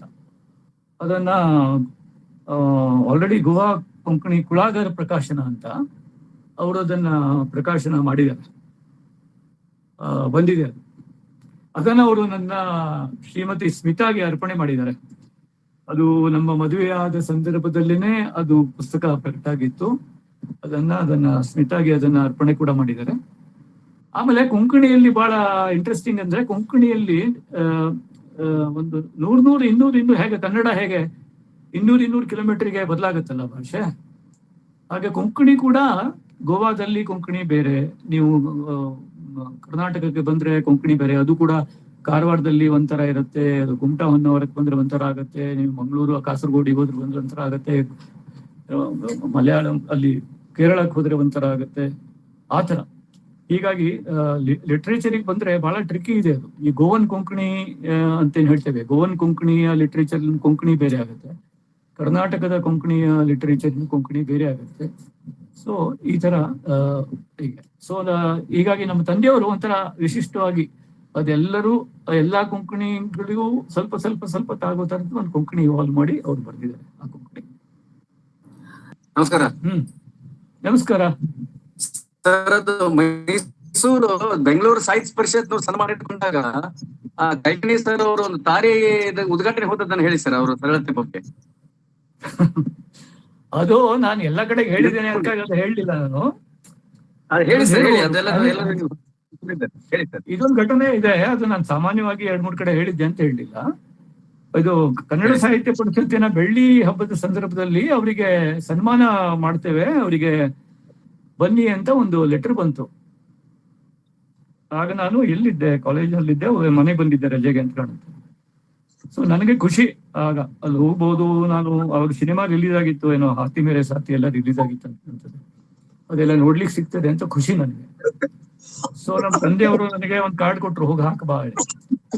ಆ ಕಾರ್ಡ್ ಹೋಗುವಾಗ ನೋಡಿದೆ ನಾನು, ಯಾರು ಕಾರ್ಡ್ ಹಾಕ್ಲಿಕ್ಕೆ ಕೊಟ್ರೆ ಹೋಗುವಾಗ ನೋಡ್ದಿದ್ರೆ ಏನ್ ಪ್ರಯೋಜನ ಹೇಳಿ. ಸೊ ನಾನು ನೋಡಿದ್ರೆ ಅದರಲ್ಲಿ ಮಾನ್ಯ ಇವರಿಗೆ ನಮಸ್ಕಾರಗಳು, ನೀವು ನನಗೆ ನಿಮ್ಮ ಬೆಳ್ಳಿ ಹಬ್ಬದ ಇದಕ್ಕೆ ಸನ್ಮಾನಕ್ಕೆ ಕರೆದಿದ್ದೀರಿ, ಖುಷಿ. ಆದರೆ ಅದೇ ದಿನ ನಾನು ಇಲ್ಲಿ ಸಮೀಪದ ತದಡಿಯಲ್ಲಿ ನನ್ನ ಸ್ನೇಹಿತನೊಬ್ಬನ ಕುಟುಂಬದ ಹೊಸ ದೋಣಿಯೊಂದನ್ನ ನೀರಿಗೆ ತಳ್ಳುವ ಸಂದರ್ಭದಲ್ಲಿ ಹಾಜರಿರುತ್ತೇನೆಂದು ಒಪ್ಪಿಕೊಂಡಿದ್ದೇನಾದ್ದರಿಂದ ಬರಲು ಸಾಧ್ಯವಾಗುತ್ತಿಲ್ಲ, ದಯವಿಟ್ಟು ಕ್ಷಮಿಸಬೇಕು ಅಂತ ಬರ್ತಿತ್ತು. ನನಗೆ ನಮ್ಮ ತಂದೆ ಬಹಳ ಪರಮ ಮೂರ್ಖ ಅಂತ ಅನ್ಸುತ್ತೆ. ಪರಿಷತ್ತಿನ ಬೆಳ್ಳಿ ಹಬ್ಬದ ಸನ್ಮಾನ ಎಲ್ಲಿ ಬೆಂಗಳೂರಿನಲ್ಲಿ, ಮತ್ತೆ ಒಂದು ದೋಣಿಯನ್ನು ನೀರಿಗೆ ತಳ್ಳುವ ಸಂದರ್ಭದಲ್ಲಿ ಹಾಜರಿರುತ್ತೇನೆ ಅಂತ ಹೇಳಿದ ಇವರ ಇದೇನಿದು. ನಾನು ವಾಪಸ್ ಬಂದು ಇದೆಂತ ಪಪ್ಪ ಇದೆ, ನಾವು ಹೋಗುವ ಅಲ್ಲಿ ಬೆಂಗಳೂರಿಗೆ ಹೋಗುವ, ಅಲ್ಲಿ ಅವ್ರು ಹೇಳಿದ್ರು ನೀನ್ ಮೊದ್ಲಿದ ಹಾಕ್ಬಾ, ಕಡೆ ಮಾತಾಡುವ. ನನಗೆ ಆಕ್ಚುಲಿ ಆವಾಗ ನನಗೆ now when I look back, our priorities, his priority was so right, his priority was so perfect, ಅವರ ಆಯ್ಕೆ ಎಷ್ಟು ಕರೆಕ್ಟ್ ಆಗಿತ್ತು ಅಂತ ನನಗೆ ಅನಿಸ್ತದೆ. ಸರ್ ನಮಸ್ತೆ, ನಾನು ಹೇಮಾ, ಚಿಕ್ಕಮಂಗ್ಳೂರಲ್ಲಿ ನಿಮ್ಮನ್ನು ಭೇಟಿ ಮಾಡಿದ್ದೆ.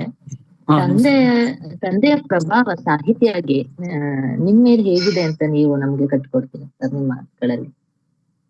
ಅದು ನನ್ಗೆ ಸಾಹಿತಿಯಾಗಿ ರೂಪುಗೊಳ್ಳೋದ್ರಲ್ಲಿ ಅಲ್ಲ, ನಾನು ಹೇಳೋದು ಕಷ್ಟ. ಅದನ್ನ ಯಾವ ವಿಚಾರ ನಿಮ್ಮನ್ನು ಪ್ರಭಾವಿಸಿತು ಸಾಹಿತ್ಯದೆಡೆಗೆ? ಒಂದು ಕವನ ಸಂಕಲನದ ಬಗ್ಗೆ ಹೇಳಿದ್ರೆ. ಅಲ್ಲ, ಸಾಹಿತ್ಯ ಆಕ್ಚುಲಿ ಮನೆಯಲ್ಲಿ ಸಾಹಿತ್ಯ ಇದ್ರೆ ಮಗ ಸಾಹಿತ್ಯ ಆಗೋದು ಬಹಳ ಕಷ್ಟ. ಯಾಕಂದ್ರೆ ನಮ್ಗೆ ಸಾಹಿತ್ಯದ ಬಗ್ಗೆ ಎಲರ್ಜಿ ಆಗುವಷ್ಟು ಸಾಹಿತ್ಯ ಇರುತ್ತೆ. ಸೊ ಅದೇನು ನಾವು ನಮ್ಮ ಪಾಡಿಗೆ ನಾವು ಸಾಹಿತಿಗಳು ಬೇರೆ ಅದನ್ನು ಅದು ಪರಾಗಸ್ಪರ್ಶದ ಹಾಗೆ, ಅದು ಗೊತ್ತಾಯ್ತಲ್ಲ, ಅದು ಎಲ್ಲೋ ಬೇರೆ ಕಡೆ ಆಗುತ್ತೆ. ನಾನು ಹೇಳಿದ್ನಲ್ಲ, ನಾನು ನಾನು ಬೇರೆ ನಮ್ಮ ಊರು ಬಿಟ್ಟು ಬೇರೆ ಕಡೆ ಹೋದಾಗ, ನಾನು ಕಾಲೇಜಿಗೆ ಹೋದಾಗ ಹಾಸ್ಟೆಲ್ ಅಲ್ಲಿ ನನ್ನ ಬೇರೆ ಬೇರೆ ಪ್ರಾಬ್ಲಮ್, ಅಂದ್ರೆ ಊರಿಂದ ಬೇರೆ ಇದ್ದಾಗ, ಕನ್ನಡ ಮೀಡಿಯಂನಿಂದ ಇಂಗ್ಲಿಷ್ ಮೀಡಿಯಂಗೆ ಹೋದಾಗ, ಮನೆ ವಾಸದಿಂದ ಹಾಸ್ಟೆಲ್ ವಾಸಕ್ಕೆ ಹೋದಾಗ, ಅದೇನೋ ಒಂದು ವಿಭ್ರಮೆಯಲ್ಲಿ ಬೇರೆ ಆದಾಗ, ಸಣ್ಣ ಊರಿನಿಂದ ಸಿಟಿ ವಾಸಕ್ಕೆ ಹೋದಾಗ, ಐಡೆಂಟಿಟಿ ಕ್ರೈಸಿಸ್ ಆದಾಗ, ಆಗ ನಾನು ಯಾವುದೋ ಎ.ಕೆ. ರಾಮಾನುಜನ್ ಅಂಥದ್ದೆಲ್ಲ ಕವಿತೆಗಳನ್ನು ಓದಿ ಇಲ್ಲೇನೋ ಇದೆ ಅಂತ ಅನಿಸಿ, ಜಿ.ಎಸ್. ಅವಧಾನಿ ಅವ್ರನ್ನೆಲ್ಲ ಓದಿ, ಆಗ ನನಗೆ ಸಾಹಿತ್ಯದ ಪ್ರೀತಿ ಉಂಟಾಯ್ತು. ಅದು ಬೇರೆ ನಂದು ಹೊರತು ಆಮೇಲೆ ನನ್ನ ಜೀವನ ದೃಷ್ಟಿ, ಅವರ ಜೀವನ ದೃಷ್ಟಿ, ಅವರ ತಂದೆಯವರ ಬದುಕಿದ ರೀತಿಯಿಂದ ಪ್ರಭಾವಿತರಾಗಿರ್ಬೋದು ಹೊರತು ಸಾಹಿತ್ಯ ಓದಿ ಸಾಹಿತ್ಯದಿಂದ ಪ್ರಭಾವ ಆತರ ಆಗಿದೆ ಅಂತ ಈಗ ನಿಂತು ನೋಡಿದ್ರೆ ನನ್ಗೆ ಅನ್ಸಲ್ಲ. ಆ ತರ ಆಗಲ್ಲ. ಆ ರೀತಿ ನನ್ನ ಮೇಲೆ ಸಾಹಿತ್ಯದ ಮೇಲೆ ಹಾಗೆ ಬರವಣಿಗೆ ರೀತಿಯಲ್ಲಿ ಪ್ರಭಾವ ಆಗಿದ್ದಿದ್ರೆ ನನಗೆ ರಾಘವೇಂದ್ರ ಖಾಸ್ನಿ, ಶಾಂತಿನಾಥ್ ದೇಸಾಯಿ, ಪಿ ಲಂಕೇಶ್, ತೇಜಸ್ವಿ ಅಂಥವರ ಓದಿನಿಂದ, ಎ.ಕೆ. ರಾಮಾನುಜನ್ ಅಂಥವರ ಓದಿನಿಂದ ನನಗೆ ಆಗಿರ್ಬೋದು ನನ್ನ ಸಾಹಿತ್ಯದ ಒಕ್ಕಣಿಕೆ ಮೇಲೆಲ್ಲ. ಬಟ್ ನಮ್ಮ ತಂದೆಯವರಿಂದ ಇಲ್ಲ, ತಂದೆಯವರ ಬದುಕಿನಿಂದನೇ ಆಗಿದೆ ನನ್ನ ಮೇಲೆ. ನನ್ನ ಬದುಕನ್ನು ನಾನು ನೋಡುವ ರೀತಿಯಲ್ಲಿ ಅದರಲ್ಲಿ ಆಗಿದೆ ಅವರ ಅಂತ ಅನ್ಸುತ್ತೆ ನನಗೆ. ಇದಕ್ಕೂ ಜಾಸ್ತಿ ನಾನು ಹೇಳಕ್ಕಾಗಲ್ಲ. ನಾನು ಯಾಕಂದ್ರೆ ಇನ್ನು ನಾನು ನನ್ನ ಸಾಹಿತ್ಯವನ್ನ ಆತರ ನೋಡುವಷ್ಟು ನಾನು ಅಂತ ಸಾಹಿತ್ಯ ಬರ್ದಿದ್ದೀನಿ ಅಂತ ಅನ್ಸಲ್ಲ. Thank you sir. ನಮಸ್ಕಾರ. ಪ್ರಶ್ನೆ ಅದೇ ದಿಟ್ಟಿನಲ್ಲಿ ತಂದೆಯವರು ನಿಮ್ಮ ಸಾಹಿತ್ಯದ ಬಗ್ಗೆ ಯಾವ ಅಭಿಪ್ರಾಯ ಅಥವಾ ಏನು ಹೇಳ್ತಾ ಇದ್ರು? ಇಲ್ಲ, ಅವರು ಸ್ವಲ್ಪ ನನ್ನನ್ನ ಒಂಥರ ಅವ್ರು ಎಲ್ಲರನ್ನೂ ಒಂಥರ ಅದೇ ನನ್ಗೆ ಅವ್ರ ಬಗ್ಗೆ ಅದ್ರ ಸ್ವಲ್ಪ ಸಿಟ್ಟಿತ್ತು. ಅವ್ರು ಎಲ್ಲರನ್ನೂ ಬೆನ್ ತಟ್ಟೋದಿತ್ತು. ಅವ್ರು ಎಲ್ಲರಿಗೂ ಹೊಗಳ್ತಿದ್ರು. ಅವರು ಏನ್ ಮಾಡಿದ್ರು ಉರಿದುಂಬಿಸೋದು, ಪ್ರೋತ್ಸಾಹಿಸೋದು. ನನಗೂ ಹಾಗೆ ಚೆನ್ನಾಗಿದೆ ಹೇಳ್ತಿದ್ರು. ಸೊ ಹೀಗಾಗಿ ಅದು ಒಂಥರ I was not very. Sir, ಅವರು ಒಂದು ಸಂದರ್ಶನದಲ್ಲಿ ಹೇಳ್ಕೊಂಡದ್ದನ್ನು ಓದಿದ್ದೆ. ಜಯಂತರಿಗೆ ನನ್ನ ಪ್ರಭಾವ ಇದೆ, ಆದ್ರೆ ಅವರು ಭಿನ್ನ ಅಂತ. ಅಂದ್ರೆ ಅದು ನನಗೊಂದ್ಸಲ ಅವ್ರು ಹೇಳಿದ್ರು ಹಿಂಗೆ ಅವ್ರು ಜೋಕ್ ಬಹಳ ಮಾಡ್ತಿದ್ರು. ಒಂದ್ಸಲ ಏನ್ ಹೇಳಿದ್ರು ಅಂದ್ರೆ, ನೀನ್ ಚೆನ್ನಾಗಿದೆ ಆದ್ರೆ ಅರ್ಥ ಆಗಿದ್ರೆ ಇನ್ನೂ ಚೆನ್ನಾಗಿತ್ತು ಅಂತ ಹೇಳಿದ್ರು. ನಾನು ಕವಿತೆ ಬರೆದು ಓದಿ ಚೆನ್ನಾಗಿದೆ ಬಟ್ ಸ್ವಲ್ಪ ಅರ್ಥ ಆಗಿದ್ರೆ ಇನ್ನೂ ಚೆನ್ನಾಗಿತ್ತು ಅಂದ್ರು. ನಾನು ಅವಾಗ ಸ್ವಲ್ಪ ಕ್ಲಿಷ್ಟವಾಗೆಲ್ಲ ಬರೀತಿದ್ದೆ ಅವಾಗ ಅರ್ಲಿ ಸ್ಟೇಜ್ ಅಲ್ಲಿ. ಸೊ ಆತರ. ಆಮೇಲೆ ನಾನು ಅವ್ರಿಗೆ ಹೇಳಿದ್ದೆ, ನಾನು ಮತ್ತೆ ಅವರಿಗೆ ವಾಪಸ್ ಕೊಟ್ಟಿದ್ದೆ. ಬೇಂದ್ರೆಯಲ್ಲಿ ನನ್ಗೆ ಅರ್ಥ ಆಗ್ತದೆ, ನಿಮ್ ಬೇಂದ್ರೆನೂ ನನ್ಗೆ ಅರ್ಥ ಆಗುದಿಲ್ಲ, ಅವರು ನನ್ಗೆ ಅರ್ಥ ಆಗಿದ್ರೆ ಇನ್ನೂ ಚಲೋ ಆಗ್ತಿತ್ತು ಅಂತೇನೋ ಹೇಳಿದ್ದೆ ನಾನು. ಇನ್ನೂ ನೆನಪಿದೆ ನನಗೆ.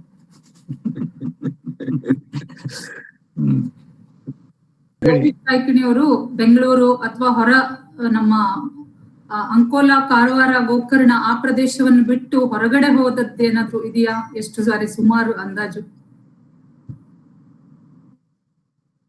ಅಂದ್ರೆ ನಮ್ಮ ಜಿಲ್ಲೆಯಲ್ಲೇ ಧಾರವಾಡ ಅಂದ್ರೆ ನಮ್ಮ ಜಿಲ್ಲೆ ಬಿಟ್ಟು ಅವರು ಅಂದ್ರೆ ಅವ್ರದ್ದು ಒಂದು ಸೀಮೆ ಅಂದ್ರೆ ಅವರು ನಮ್ಮ ಉತ್ತರ ಕನ್ನಡ ಜಿಲ್ಲೆಯಲ್ಲಿ ಮ್ಯಾಕ್ಸಿಮಮ್ ಸಿರ್ಸಿ, ಸಿದ್ದಾಪುರ ಎಲ್ಲ ಹೋಗ್ತಿದ್ರು ಕಾರ್ಯಕ್ರಮಗಳಿಗೆಲ್ಲ ಕರೆದ್ರೆ.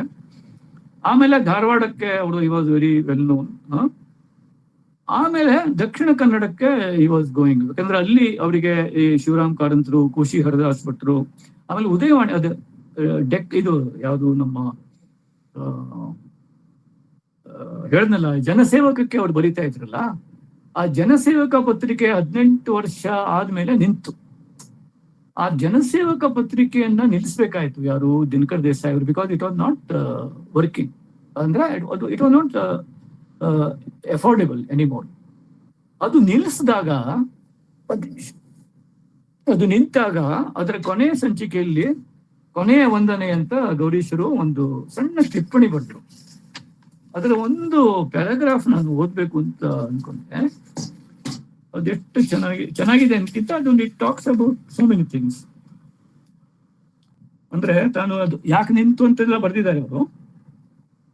ಅದು ನಿಂತ ಮೇಲೆ ಅವ್ರು ಬರೀತಾರೆ, ಅಂದಿನಿಂದ ಜನಸೇವಕದ ಆತ್ಮೀಯ ಸ್ನೇಹಾರ್ಥ ಸೌಹಾರ್ದದ ಅಂಬೆಂಬಳಾನಂದ ಶ್ಯಾಮ್ ಹುದ್ದಾರ್ ರಾಮಕೃಷ್ಣ ಪೈ ಪ್ರವೃತ್ತಿಗಳೊಂದಿಗೆ ನನ್ನ ಸಹ ಪ್ರವಾಸ ಆರಂಭವಾಯಿತು. ಇಂದು ಪತ್ರಿಕೆ ನಿಂತರೂ ನಮ್ಮ ಈ ಎರಕ ಹೃದಯ ಸಂವಾದ ನಿರ್ಭರ ಭಾವೈಕ್ಯಕ್ಕೆ ಯಾವ ಚ್ಯುತಿಯೂ ಬಾರದು. ಅದು ನಿರಂತರ ನಿಲ್ಲುವುದು, ನಡೆದೇ ಇರುವುದು. ನಿರಂತರ ನಿಲ್ಲುವುದು ಅಂದ್ರೆ ಕಾಯಂ ಇರ್ತದೆ ಅಂತ ಅದರ ಅರ್ಥ. ಅದರ ಹಿಂದೆ ದಿನಕರ ಪ್ರಭಾವ ವಲಯದ ರಕ್ಷಾ ಕವಚವಿದೆ. ಅದೆಲ್ಲ ಇನ್ನೂ ಗತಗೋಷ್ಠಿ. ತಾಯಿಯ ಕಾಯಿಲೆ, ಆಯುರ್ಮಾನ ಬಾಲೆಗೇನು ಗೊತ್ತು? ಬಾಲೆ ತಾಯಿ ಮೊಲೆಯುಂಡು ತೊಡೆಯಲ್ಲಿ ತೊದಲುತ್ತ ಚಿನ್ನಾಟವಾಡುತ್ತಲೇ ಇರುತ್ತದೆ. ಆಗಲೇ ತಾಯಿ ಕಣ್ಣು ಮುಚ್ಚಿದರೆ ಬಾಲೆಯ ಪಾಲಿಗೆ ಅದೊಂದು ಅಗಮ್ಯ ಸಂಗತಿ. ನನ್ನ ಪಾಲಿಗೂ ಹಾಗೆಯೇ. ಇನ್ನೂ ನನಗೆ ಸರಿಯಾಗಿ ಅರ್ಥವಾಗುತ್ತಿಲ್ಲ. ನನ್ನ ಈ ಪತ್ರಿಕಾ ತಾಯಿ ಹೀಗೆ ಏಕೆ ಪಕ್ಕನೆ ಕಣ್ಣು ಮುಚ್ಚಬೇಕಾಗಿ ಬಂತು? ಈಗ ಈ ತಾಯಿಗೆ ನನ್ನ ತೊದಲು ನುಡಿಯ ಕೊನೆಯ ವಂದನೆ. ತನ್ನ ಚಿಕ್ಕ ಬಾಳಿನ ತೇಜಸ್ವಿಯಾದ ಆಯುಷ್ಯದಲ್ಲಿ ಜನಸೇವಕ ಆದರ್ಶವಾಯಿತು. ಧನ್ಯವಾಯಿತು ಹುಟ್ಟು ಸಾವಿನಲ್ಲಿ. ಈ ಧನ್ಯವಾಯಿತು ಹುಟ್ಟು ಸಾವಿನಲ್ಲಿ ದಿನಕರ ದೇಸಾಯಿ ಅವರ ಲೈನ್. ಆಮೇಲೆ ಇದ್ಯಾಕೆ ಹೇಳಿದೆ ಅಂದ್ರೆ, ಇದು ನಿಂತು ಕೂಡ್ಲೇನೆ ಇದನ್ನು ಓದಿದ್ದೆ ಉದಯವಾಣಿಯಿಂದ, ಆಮೇಲೆ ಪ್ರಪಂಚದ ಪಾಟೀಲ್ ಪುಟ್ಟಪ್ಪರಿಂದ, ಆಮೇಲೆ ಕನ್ನಡಪ್ರಭದಿಂದ ಇವರಿಗೆ ಲೆಟರ್ ಬಂತು ನಮ್ಮ ತಂದೆಯವರಿಗೆ, ನೀವು ರೆಗ್ಯುಲರ್ ಆಗಿ ಇನ್ನು ನಮಗೆ ಬರೀರಿ ಅಂತ. ಆದ್ರೆ ನಮ್ಮ ಗೌರೀಶ್ ಕಾಯ್ಕಿಣಿಯವರು ಉದಯವಾಣಿಗೆ ಒಪ್ಕೊಂಡ್ರು. ಯಾಕಂದ್ರೆ ಉದಯವಾಣಿ ಮತ್ತೆ ಕರಾವಳಿಯ ಪತ್ರಿಕೆ. ಅವರಿಗೆ ತಮ್ಮ ಸೀಮೆಯಗೆ ವಾಯ್ಸ್ ತಮ್ಮ ಸೀಮೆಯವರಿಗೆ ವಾಯ್ಸ್ ತಲುಪಬೇಕು ಅನ್ನೋದು ಇಂಪಾರ್ಟೆಂಟ್. ಯಾಕಂದ್ರೆ ನಮ್ಗೆ ಈ ಕನ್ನಡಪ್ರಭ ಅಲ್ಲಿ ಬರ್ತಾನೆ ಇರ್ಲಿಲ್ಲ. ಹೀಗಾಗಿ ಬನ್ನಂಜೆ ಗೋವಿಂದಾಚಾರ್ಯರು, ಬನ್ನಂಜೆ ರಾಮಾಚಾರ್ಯ ಇಬ್ಬರು ಸೇರಿ ಸಹಿ ಮಾಡಿ ಪತ್ರ ಬರೆದಿದ್ರು. ನೀವು ಬರೀರಿ, ನೀವು ಬರೆದ ಒಂದು ಅಕ್ಷರವನ್ನು ಕೂಡ ಸಂಪಾದಕನ, ನನಗಿನ್ನೂ ನೆನಪಿದೆ, ಸಂಪಾದಕರ ನೀಲಿ ಪೆನ್ಸಿಲ್ ತಿದ್ದುವುದಿಲ್ಲ, ಕಾಟ್ ಹಾಕುವುದಿಲ್ಲ, ಆ ಥರದ್ದೇನೋ ಪತ್ರ ಇರ್ತದೆ. ಸೊ ಅಂದಿನಿಂದ ರೆಗ್ಯುಲರ್ ಆಗಿ ಉದಯವಾಣಿಯಲ್ಲಿ ಅವ್ರು ಬರೀತಿದ್ರು. ಪ್ರತಿ ವಾರಕ್ಕೊಂದು, ಪ್ರತಿ 15 ದಿವಸಕ್ಕೊಂದು ಆರ್ಟಿಕಲ್ ಬರ್ತಾ ಇದ್ರು. ಹೀಗಾಗಿ ಕರಾವಳಿ ಪ್ರದೇಶದಲ್ಲಿ, ಆಮೇಲೆ ತರಂಗದಲ್ಲಿ ಬರೀತಿದ್ರಿಂದ ಅವರು ಆ ಪ್ರದೇಶಕ್ಕೆ, ಅವರಿಗೆ ಕಾರ್ಯಕ್ರಮಕ್ಕೆ ಕುಂದಾಪುರ, ಪುತ್ತೂರು ಅಲ್ಲಿ ಅವರು ಹೋಗ್ಲಿಕ್ಕೆ ಶುರುವಾಯ್ತು. ಈ ಜಾಗಗಳಲ್ಲಿ ಜಾಸ್ತಿ ಹೋಗ್ತಾ ಇದ್ರು. ಮತ್ತು ಬಾಕಿ ಕಡೆಗೆ ಅವರು ಈ ವಾಸ್ ನಾಟ್ ವೆರಿ. ಸೊ ಅದೇ ಧಾರವಾಡ, ಈ ಜಾಗಗಳಲ್ಲಿ ಜಾಸ್ತಿ ಕರೆದಾಗ whenever he was called, he used to go. Jayant ಅವರೇ, ಇಲ್ಲಿ ಮಹಾರಾಷ್ಟ್ರದಲ್ಲಿ ಸಹ ಗೌರೀಶ್ರು ಮಾಡಿದಂತಹ ಮರಾಠಿ ಅನುವಾದವನ್ನು ಮೆಚ್ಕೊಂಡು ಪೂಲಾ ದೇಶಪಾಂಡೆ ಅವರು ಸಹ ಬಹಳ ಅಭಿಮಾನದಿಂದ ತಮಾಷೆ ಮಾಡಿದರಂತೆ. ಮಾಸ್ತಿ ಅವರ ಗೌತಮಿ ಹೇಳಿದ ಕಥೆಯನ್ನ ಓದಿ, ಈ ಮುದುಕಿಯ ಬಾಳಿನಲ್ಲಿ ಒಂದು ಪ್ರೇಮ ಪ್ರಸಂಗ ಇತ್ತೆ ಅಂತ ಹೇಳಿ ಗೌರೀಶ್ವರನ್ನ ಬಹಳ ಕೊಂಡಾಡಿದ ಒಂದು ಸಂದರ್ಭ ಸಹ ನೆನಪಾಗತ್ತೆ. ಅಂದ್ರೆ ಮರಾಠಿಯಲ್ಲಿ ಸಹ ಗೌರೀಶ್ವರು ಅನುವಾದಗಳ ಮುಖಾಂತರವಾಗಿ ಜನಪ್ರಿಯರಾಗಿದ್ರು ಎನ್ನುವಂಥದ್ದು. ಅವರ ವ್ಯಾಸಪರ್ವ, ದುರ್ಗಾ ಭಾಗವತರ ವ್ಯಾಸಪರ್ವವನ್ನ ಬಹಳ ಸೊಗಸಾಗಿ ಕನ್ನಡಕ್ಕೆ ಅನುವಾದ ಮಾಡಿದ್ದು ಎಂತಹ ಭಾಷೆ!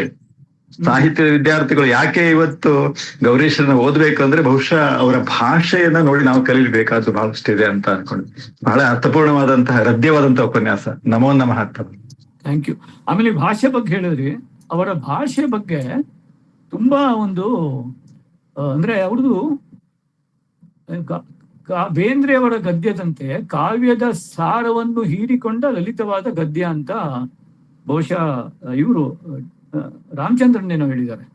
ಅಂದ್ರೆ ನಮ್ಮಲ್ಲಿ ಏನಾಗಿದೆ, ಎಷ್ಟು ಜನ ಅವರನ್ನ ವಿಚಾರವಾದಿ ಅಂತ ಹೇಳಿ ವಿಚಾರವಾದ ಅನ್ಕೂಡ್ಲೇನೆ ಅದೇನೋ ರೂಕ್ಷವಾದದ್ದು, ವಿಚಾರವಾದ ಅನ್ಕೂಡ್ಲೇನೆ ಅದೇನೋ ಗಾಂಭೀರ್ಯ, ವಿಚಾರವಾದ ಅನ್ಕೂಡ್ಲೇನೆ ಅದೇನೋ ನಗೆಯೇ ಇಲ್ಲದ್ದು, ನಗೆನೇ ಆಡೋದಿಲ್ಲ ಇವರು. ಆ ತರದ ಒಂದು ಇಮೇಜು ಬಂದ್ಬಿಟ್ಟಿದೆ. ವಿಚಾರ ಅನ್ನೋದು ಮನುಷ್ಯನ ಮೂಲಭೂತ ಲಕ್ಷಣ. ಇಲ್ಲಿದ್ರೆ ಮನುಷ್ಯನೇ ಅಲ್ಲ ಅವನು. ವಿಚಾರದ ಹಂಗಿಲ್ಲದ ಭಾವನೆಗೆ ಮನುಷ್ಯನಲ್ಲಿ ಎಡೆಯೇ ಇಲ್ಲ. ಯಾವುದೇ ಕವಿತೆ ಇರಲಿ, ಏನೇ ಇರಲಿ, ಸಾಹಿತ್ಯದಲ್ಲಿ ವೈಚಾರಿಕತೆ ಅದು ಒಂದು ಭಾವದ ರೂಪ ತೊಟ್ಟು ಬರ್ತದೆ. ಇಲ್ಲಿದ್ರೆ ಅದು ಸಾಹಿತ್ಯ ಆಗುದಿಲ್ಲ. ಅದಕ್ಕಾಗಿ ನಾನು ಚಿಂತನಶೀಲ ತನ್ಮಯತೆ ಅಂತ ನಾನು ಹೇಳಿದ್ದು. ಅಂದ್ರೆ ನಿಜ ಅವರ ಗದ್ಯವು ಸಹ ಒಂದು ಕಾವ್ಯದ ಹಾಗೆ ಇರುವುದು ನಾವು ನೋಡ್ತೇವೆ. ಹೌದೌದು, ಅದು ಇಂಪಾರ್ಟೆಂಟ್. ಮತ್ತೆ ಅದಕ್ಕಾಗಿ ನಾನು ಅವ್ರದ್ದು ಪ್ರೂಫ್ ನೋಡುವಾಗ, ಅವರ ಈ ಇದ್ರದ್ದು ಪ್ರೂಫ್ ನೋಡುವಾಗ ನಾನು ಬರೀ ಅಂಡರ್ಲೈನ್ ಮಾಡಿ ಮಾಡಿ ಪ್ರೂಫ್ ನೋಡೋದೇ ಮರ್ತು ಬಿಡ್ತಿದ್ದೆ. ನಾನು ಅವರ ಶೈಲಿಗೆ ಇಷ್ಟು ಮಾರು ಹೋದೆ ಅಂದ್ರೆ ಇವರೇ ಹೊಸ ಹೊಸ ಶಬ್ದ ಟಂಕಿಸಿದ ಹಾಗೆ ನನಗೆ ಕಾಣ್ತಾ ಇತ್ತು.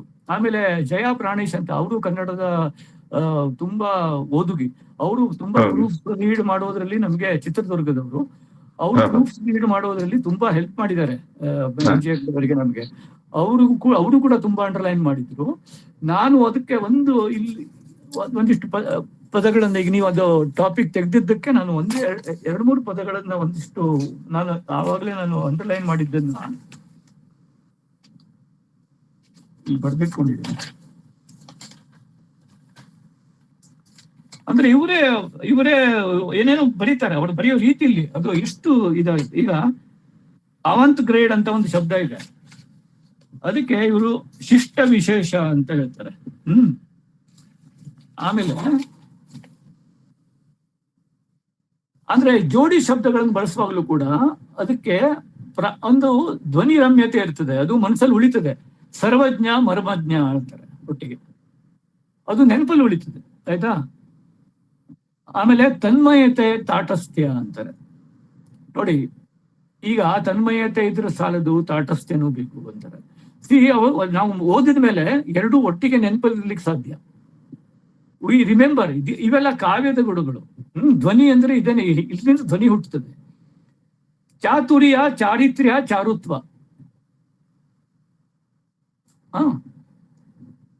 ಆಮೇಲೆ ನೋಡಿ, ಜೀವ ಪ್ರವಾಹದಲ್ಲಿ ಮಿಂದರೆ ಮನಸ್ಸಿನ ಅನೇಕ ಮಾಲಿನ್ಯಗಳು ಕಳೆದು ಹೋಗುವು.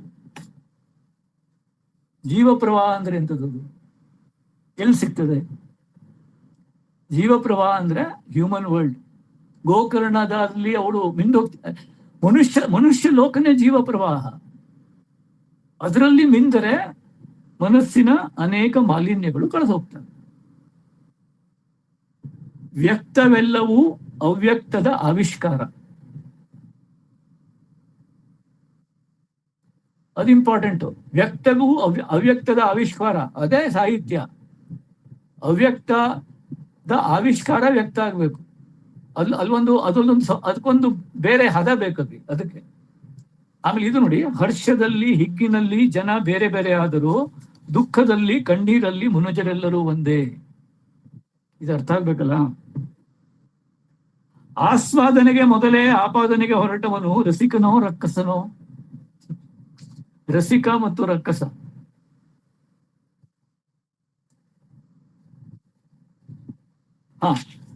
ಸುಮೌಲ್ಯದ ಬಗ್ಗೆ, ಸುಮೌಲ್ಯ ಅಂದ್ರೆ ಒಳ್ಳೆ ಮೌಲ್ಯ, ಸುಮೌಲ್ಯದ ಬಗೆಗೆ ಅಂತಃಕರಣದ ಆಕರ್ಷಣೆಯನ್ನು ಹೆಚ್ಚಿಸುವುದು ಸಾಹಿತ್ಯದ ಕೆಲಸ. ಇನ್ನೊಂದು, ಕವಿತೆ ಬಣವೆ ಒಟ್ಟಿದಂತೆ ಇರಬಾರದು, ಕವಿತೆ ಕಣಜ ಕಟ್ಟಿದಂತೆ ಇರಬೇಕು.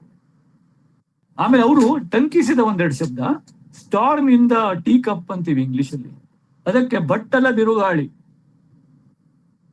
ಆಮೇಲೆ ಅಂಬಿಲಿಕಲ್ ಕಾರ್ಡ್ಗೆ ನಾಭಿ ನಾಳ. ಆಮೇಲೆ ಪರ್ಣಕುಟಿಗೆ ಎಲೆಮನೆ. ಆಮೇಲೆ ಲವಲವಿಸಬೇಕು ಅಂತ, ಈ ಲವಲವಿಕೆಗೆ ಲವಲವಿಸಬೇಕು ಅಂತ ಯೂಸ್ ಮಾಡ್ತಾರೆ ಒಂದ್ ಕಡೆಗೆ. ಆಮೇಲೆ ಲಾಸ್ಟ್ ಪ್ಯಾರಡೈಸ್ ಅಂತೀವಲ್ಲ, ಲಾಸ್ಟ್ ಪ್ಯಾರಡೈಸ್, ಅದಕ್ಕೆ ನಷ್ಟ ನಂದನ. ಅಲ್ಲ, ಹೇಗೆ ಬಹಳ ಇದೆ. ಅಂದ್ರೆ ಇದು ಸುಮ್ಮನೆ ಊಹೆಯಿಂದ ಬರುವುದಲ್ಲ, ಇವೆಲ್ಲ ಬರೀ ಓದಿನಿಂದಲೂ ಬರುವುದಲ್ಲ. ಇದು ಅವ್ರು ಹೇಳ್ದಂಗೆ ಜೀವ ಪ್ರವಾಹದಲ್ಲಿ ಕರಗಿ ಹೋಗ್ಬೇಕು. ಕೇಶವಮೂರ್ತಿ ಅಂತ ಸರ್, ನಿಮ್ಮ ತಂದೆಯವರು ನಾಸ್ತಿಕರಾಗಿದ್ರು. ನಿಮ್ಮ ಮನೆಯಲ್ಲಿ ಪೂಜೆ ಗೀಜೆ ಎಲ್ಲ ನಿಮ್ ತಾಯಿಯವರು ಮಾಡ್ತಿದ್ರ, ಅಥವಾ ನಿಮ್ಮ ಅದ್ರ ಬಗ್ಗೆ ನಿಮ್ದು ಅವ್ರ ಆಸ್ತಿಕರ ಜೊತೆ ಅವರು ಹೇಗೆ ಒಡನಾಟ ಹೇಗಿತ್ತು? ಅಲ್ಲ, ಅವ್ರ ಆ ತರದ ನಾಸ್ತಿಕತೆ ಅಂದ್ರೆ ಆ ರೀತಿ ಅಲ್ಲ ಅದು. ನಮ್ಮ ಮನೆಯಲ್ಲಿ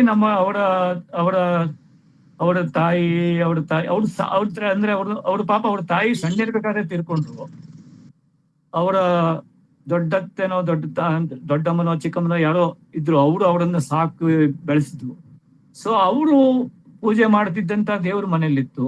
ಸೊ ಅವರು ಮಾಡ್ತಿದ್ರು. ಅಂದ್ರೆ ಹೇಗೆ, ಅವರು ನಾಸ್ತಿಕರು ಅಂದ್ರೆ ನಮ್ಮಲ್ಲಿ ಒಂದ್ ರೀತಿ ಏನ್ ಹೇಳ್ತಾರೆ, ಅದಕ್ಕೆ ಒಂದು ಇಮೇಜ್ ಬೆಳೆದು ಬಿಟ್ಟಿದೆ. ಅವ್ರು ಆ ಥರದ ಅಲ್ಲ ಅದು. ಅವ್ರಿಗೆ ಅವರು ಗೋಕರ್ಣದಲ್ಲಿ ಎಲ್ಲ ಅಂದ್ರೆ ಅವ್ರ ದೇವಸ್ಥಾನಗಳಿಗೆಲ್ಲ ಹೋಗ್ತಿರ್ಲಿಲ್ಲ. ಅವರಿಲ್ಲ ಯಾರು ಅವ್ರಿಗೆ ಅಂದ್ರೆ ತನ್ನನ್ನು ಸಾಕಿದ ಬೆಳೆಸಿದ ಅಮ್ಮ ಒಬ್ರು ಅವ್ರು ಪೂಜೆ ಮಾಡ್ತಾರೆ. ಅವ್ರು ಹೆಂಗ್ ಮಾಡ್ತಿದ್ರು ಹಾಗೆ ಒಂದಿಷ್ಟು ಯಾರು ಇಲ್ಲಿದ್ದಾಗ ಮಾಡ್ತಿದ್ರು. ಆಮೇಲೆ ಮತ್ತೆ ಯಾರೋ ಒಬ್ರು ಪಕ್ಕದ ಮನೆಯವ್ರು ಬಂದು ಮೊದಲು ಪೂಜೆ ಮಾಡ್ತಿದ್ರು. ಮಿನಿಮಲ್ ಏನು ಒಂದು ಹೂ ಹಾಕೋದು ಹೋಗುದು. ಒಂದು ಪೂಜೆನ ದೊಡ್ಡ ವಿಶೇಷವಾದ ಪೂಜೆ, ಆಡಂಬರದ ಪೂಜೆ ಅಂತದೇನಲ್ಲ. ಮಿನಿಮಲ್ ಹೂ ಹಾಕೋದು, ಅದೇನು ಹೇಳೋದು, ಸಿಂಪಲ್ ಆಗಿ ಏನೋ ಮಾಡ್ತಿದ್ರು ಅಷ್ಟೇ. ಅಷ್ಟೇ ಹೊರತು ಪೂಜೆ ಅಂತ ರಿಚುವಲಿಸ್ಟಿಕ್ ಆದದ್ದೇನು ಇರ್ತಿರ್ಲಿಲ್ಲ. ಹೂ ಒಂದು ಡೈಲಿ ಅದರ ಹೂ ಬದಲಾವಣೆ ಮಾಡೋದು, ಅದೇ ನಮ್ಮ ಪೂಜೆ ಅಷ್ಟೇ ಅಂತಿತ್ತು ಅದು. ನಾ ಹೇಳ್ದಲ್ಲ, ಅವರಿಗೆ ಮನುಷ್ಯನಲ್ಲೇ ಎಲ್ಲ ಎಲ್ಲ ಎಲ್ಲ ಎಲ್ಲ ವ್ಯಕ್ತಿಗಳೇ ಅವರಿಗೆ ದೇವ್ರ ತರ ಕಾಣ್ತಾ ಇತ್ತು. ಒಳ್ಳೆತನದಲ್ಲೇ ದೇವರನ್ನು ಕಂಡವರವರು, ಸರಳತೆಯಲ್ಲೇ ದೇವರನ್ನು ಕಂಡವರವರು. ಸೊ ಹೀಗಾಗಿ ಅವರಲ್ಲಿ ಆ ರೀತಿಯ ಒಂದು ಹೀಗಾಗಿ ಎಲ್ಲರೂ ಕೂಡ ಹಾಗೆ. ಯಾರೋ ಒಬ್ರು ಅವ್ರನ್ನ ನೋಡಕ್ ಬಂದವ್ರು ಹೇಳಿದ್ರು, ಜನ ನಿಮ್ಮನ್ನು ಏನು ಅದು ಹೇಳೋದು ಸ್ವಲ್ಪ ಕ್ಲೀಶೆ ಅನಿಸುತ್ತೆ, ನಾನು ಹೇಳಿದ್ರೆ ಇನ್ನೂ ಆಭಾಸ ಅನ್ಸ್ಬೋದು. ಜನ ಏನೋ ಅವ್ರನ್ನು ನಾಸ್ತಿಕರು ಅಂತಾರೆ, ಬಟ್ ನನ್ಗಂತೂ ಅವನಲ್ಲೇ ದೇವ್ರು ಕಾಣ್ತಾರೆ ಅಂತ ನಾವು ಅಂದ್ಬಿಟ್ರು.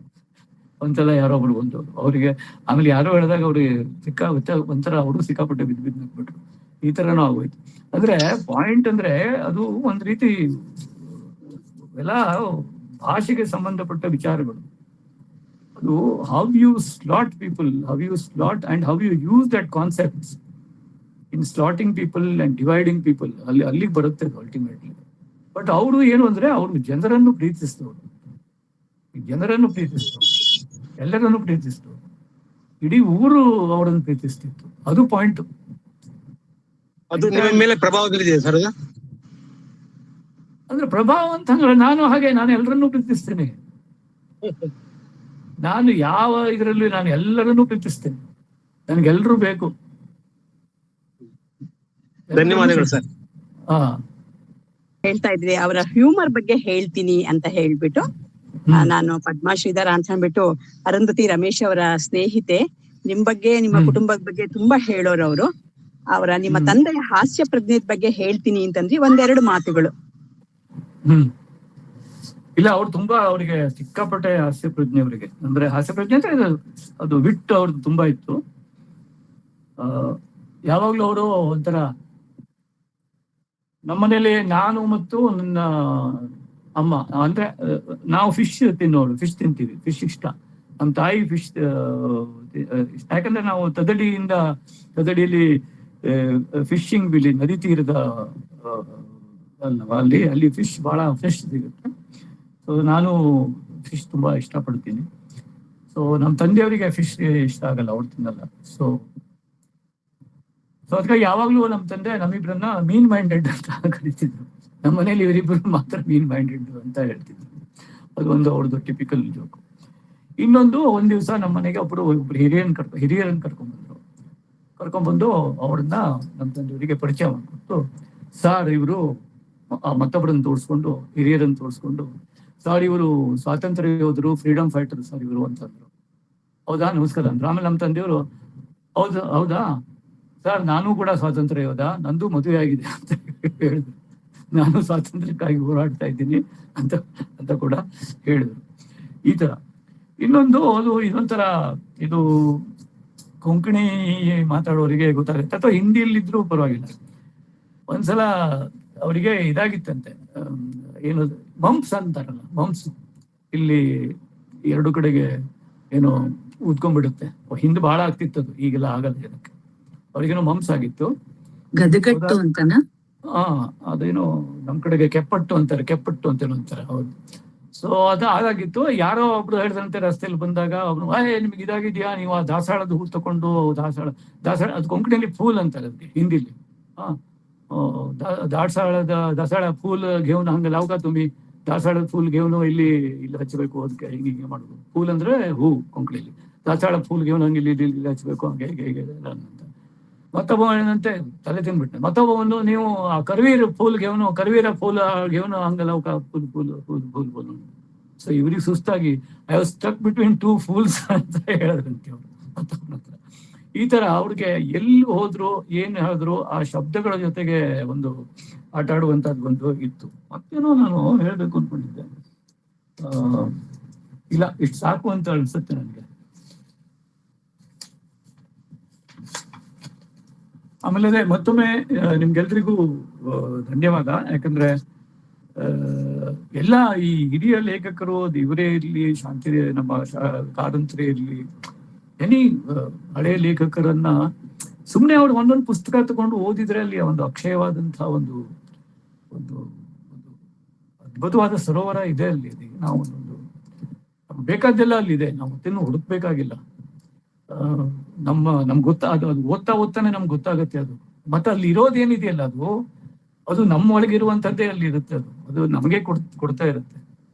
ಕಲೆ ಮಾಡೋದು ಅದನ್ನೇ, ಅದು ನಮ್ಗೆ ಆ ನಂಬಿಕೆ ಬೇಕು.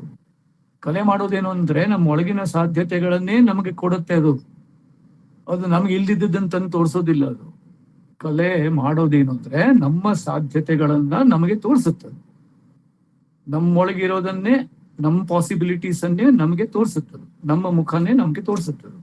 ಹೀಗಾಗಿ ನಮ್ಗೆ ಒಂದು ರೀಅಶ್ಯೂರಿಂಗ್, ನಮ್ಗೆ ಒಂದು ಈ ಒಂದು ವಿಶಾಲ ನಮ್ಮ ಕ್ಯಾನ್ವಾಸ್ ಅನ್ನ ನಮ್ಗೆ ಸ್ಟ್ರೆಚ್ ಮಾಡುತ್ತದೆ. ಒಂದು ಸುಕೂನ್ ಅಂತ ಏನ್ ಹೇಳ್ತೀವಿ ಹಿಂದಿಯಲ್ಲಿ, ಅದು ನಮ್ಗೆ ಕೊಡುತ್ತದೆ. ಒಂದು ಕಲೆಕ್ಟಿವ್ ಒಂದು ಫೀಲಿಂಗ್ ಕೊಡುತ್ತೆ. ಒಂದು ವಿಶಾಲವಾದಂತ ಒಂದು ಇನ್ಕ್ಲೂಸಿವ್ ಆದಂತ ಫೀಲಿಂಗ್ ಕೊಡುತ್ತೆ. ಸೊ ಇವತ್ತು ನಿಮ್ಮೆಲ್ಲರ ಜೊತೆಗೆ ಇದ್ದಾಗಲೂ ಕೂಡ ನನಗೆ ಅದೇ ಒಂದು ಕೌಟುಂಬಿಕತೆ, ಒಂದು ಸಾಮಾಜಿಕ ಕೌಟುಂಬಿಕತೆ ಬಂತು. ಒಂದು ಜಿಜ್ಞಾಸೆಯ ಕೌಟುಂಬಿಕತೆ ಬಂತು. ಸೊ ನಿಮ್ಗೆಲ್ಲರಿಗೂ ಒಂದು ಪ್ರೀತಿಯ ಧನ್ಯವಾದಗಳು, ಇಲ್ಲಿ ಪಾಲ್ಗೊಂಡಿರುವಂತಹ ಎಲ್ಲರಿಗೂ ಕೂಡ. ತಮ್ಮ ಮಾತಿನ ಸುಖ ಅಂತ ಒಂದು ಸಿಕ್ತು ನಮಗೆ ಇವತ್ತು. ಮಾತಲ್ಲಿ ಒಂದು ಸುಖ ಇದೆ, ಅದು ಅಪೂರ್ವವಾದದ್ದು. ಜಯಂತರಿಗೆ ಅನಂತ ವಂದನೆಗಳು.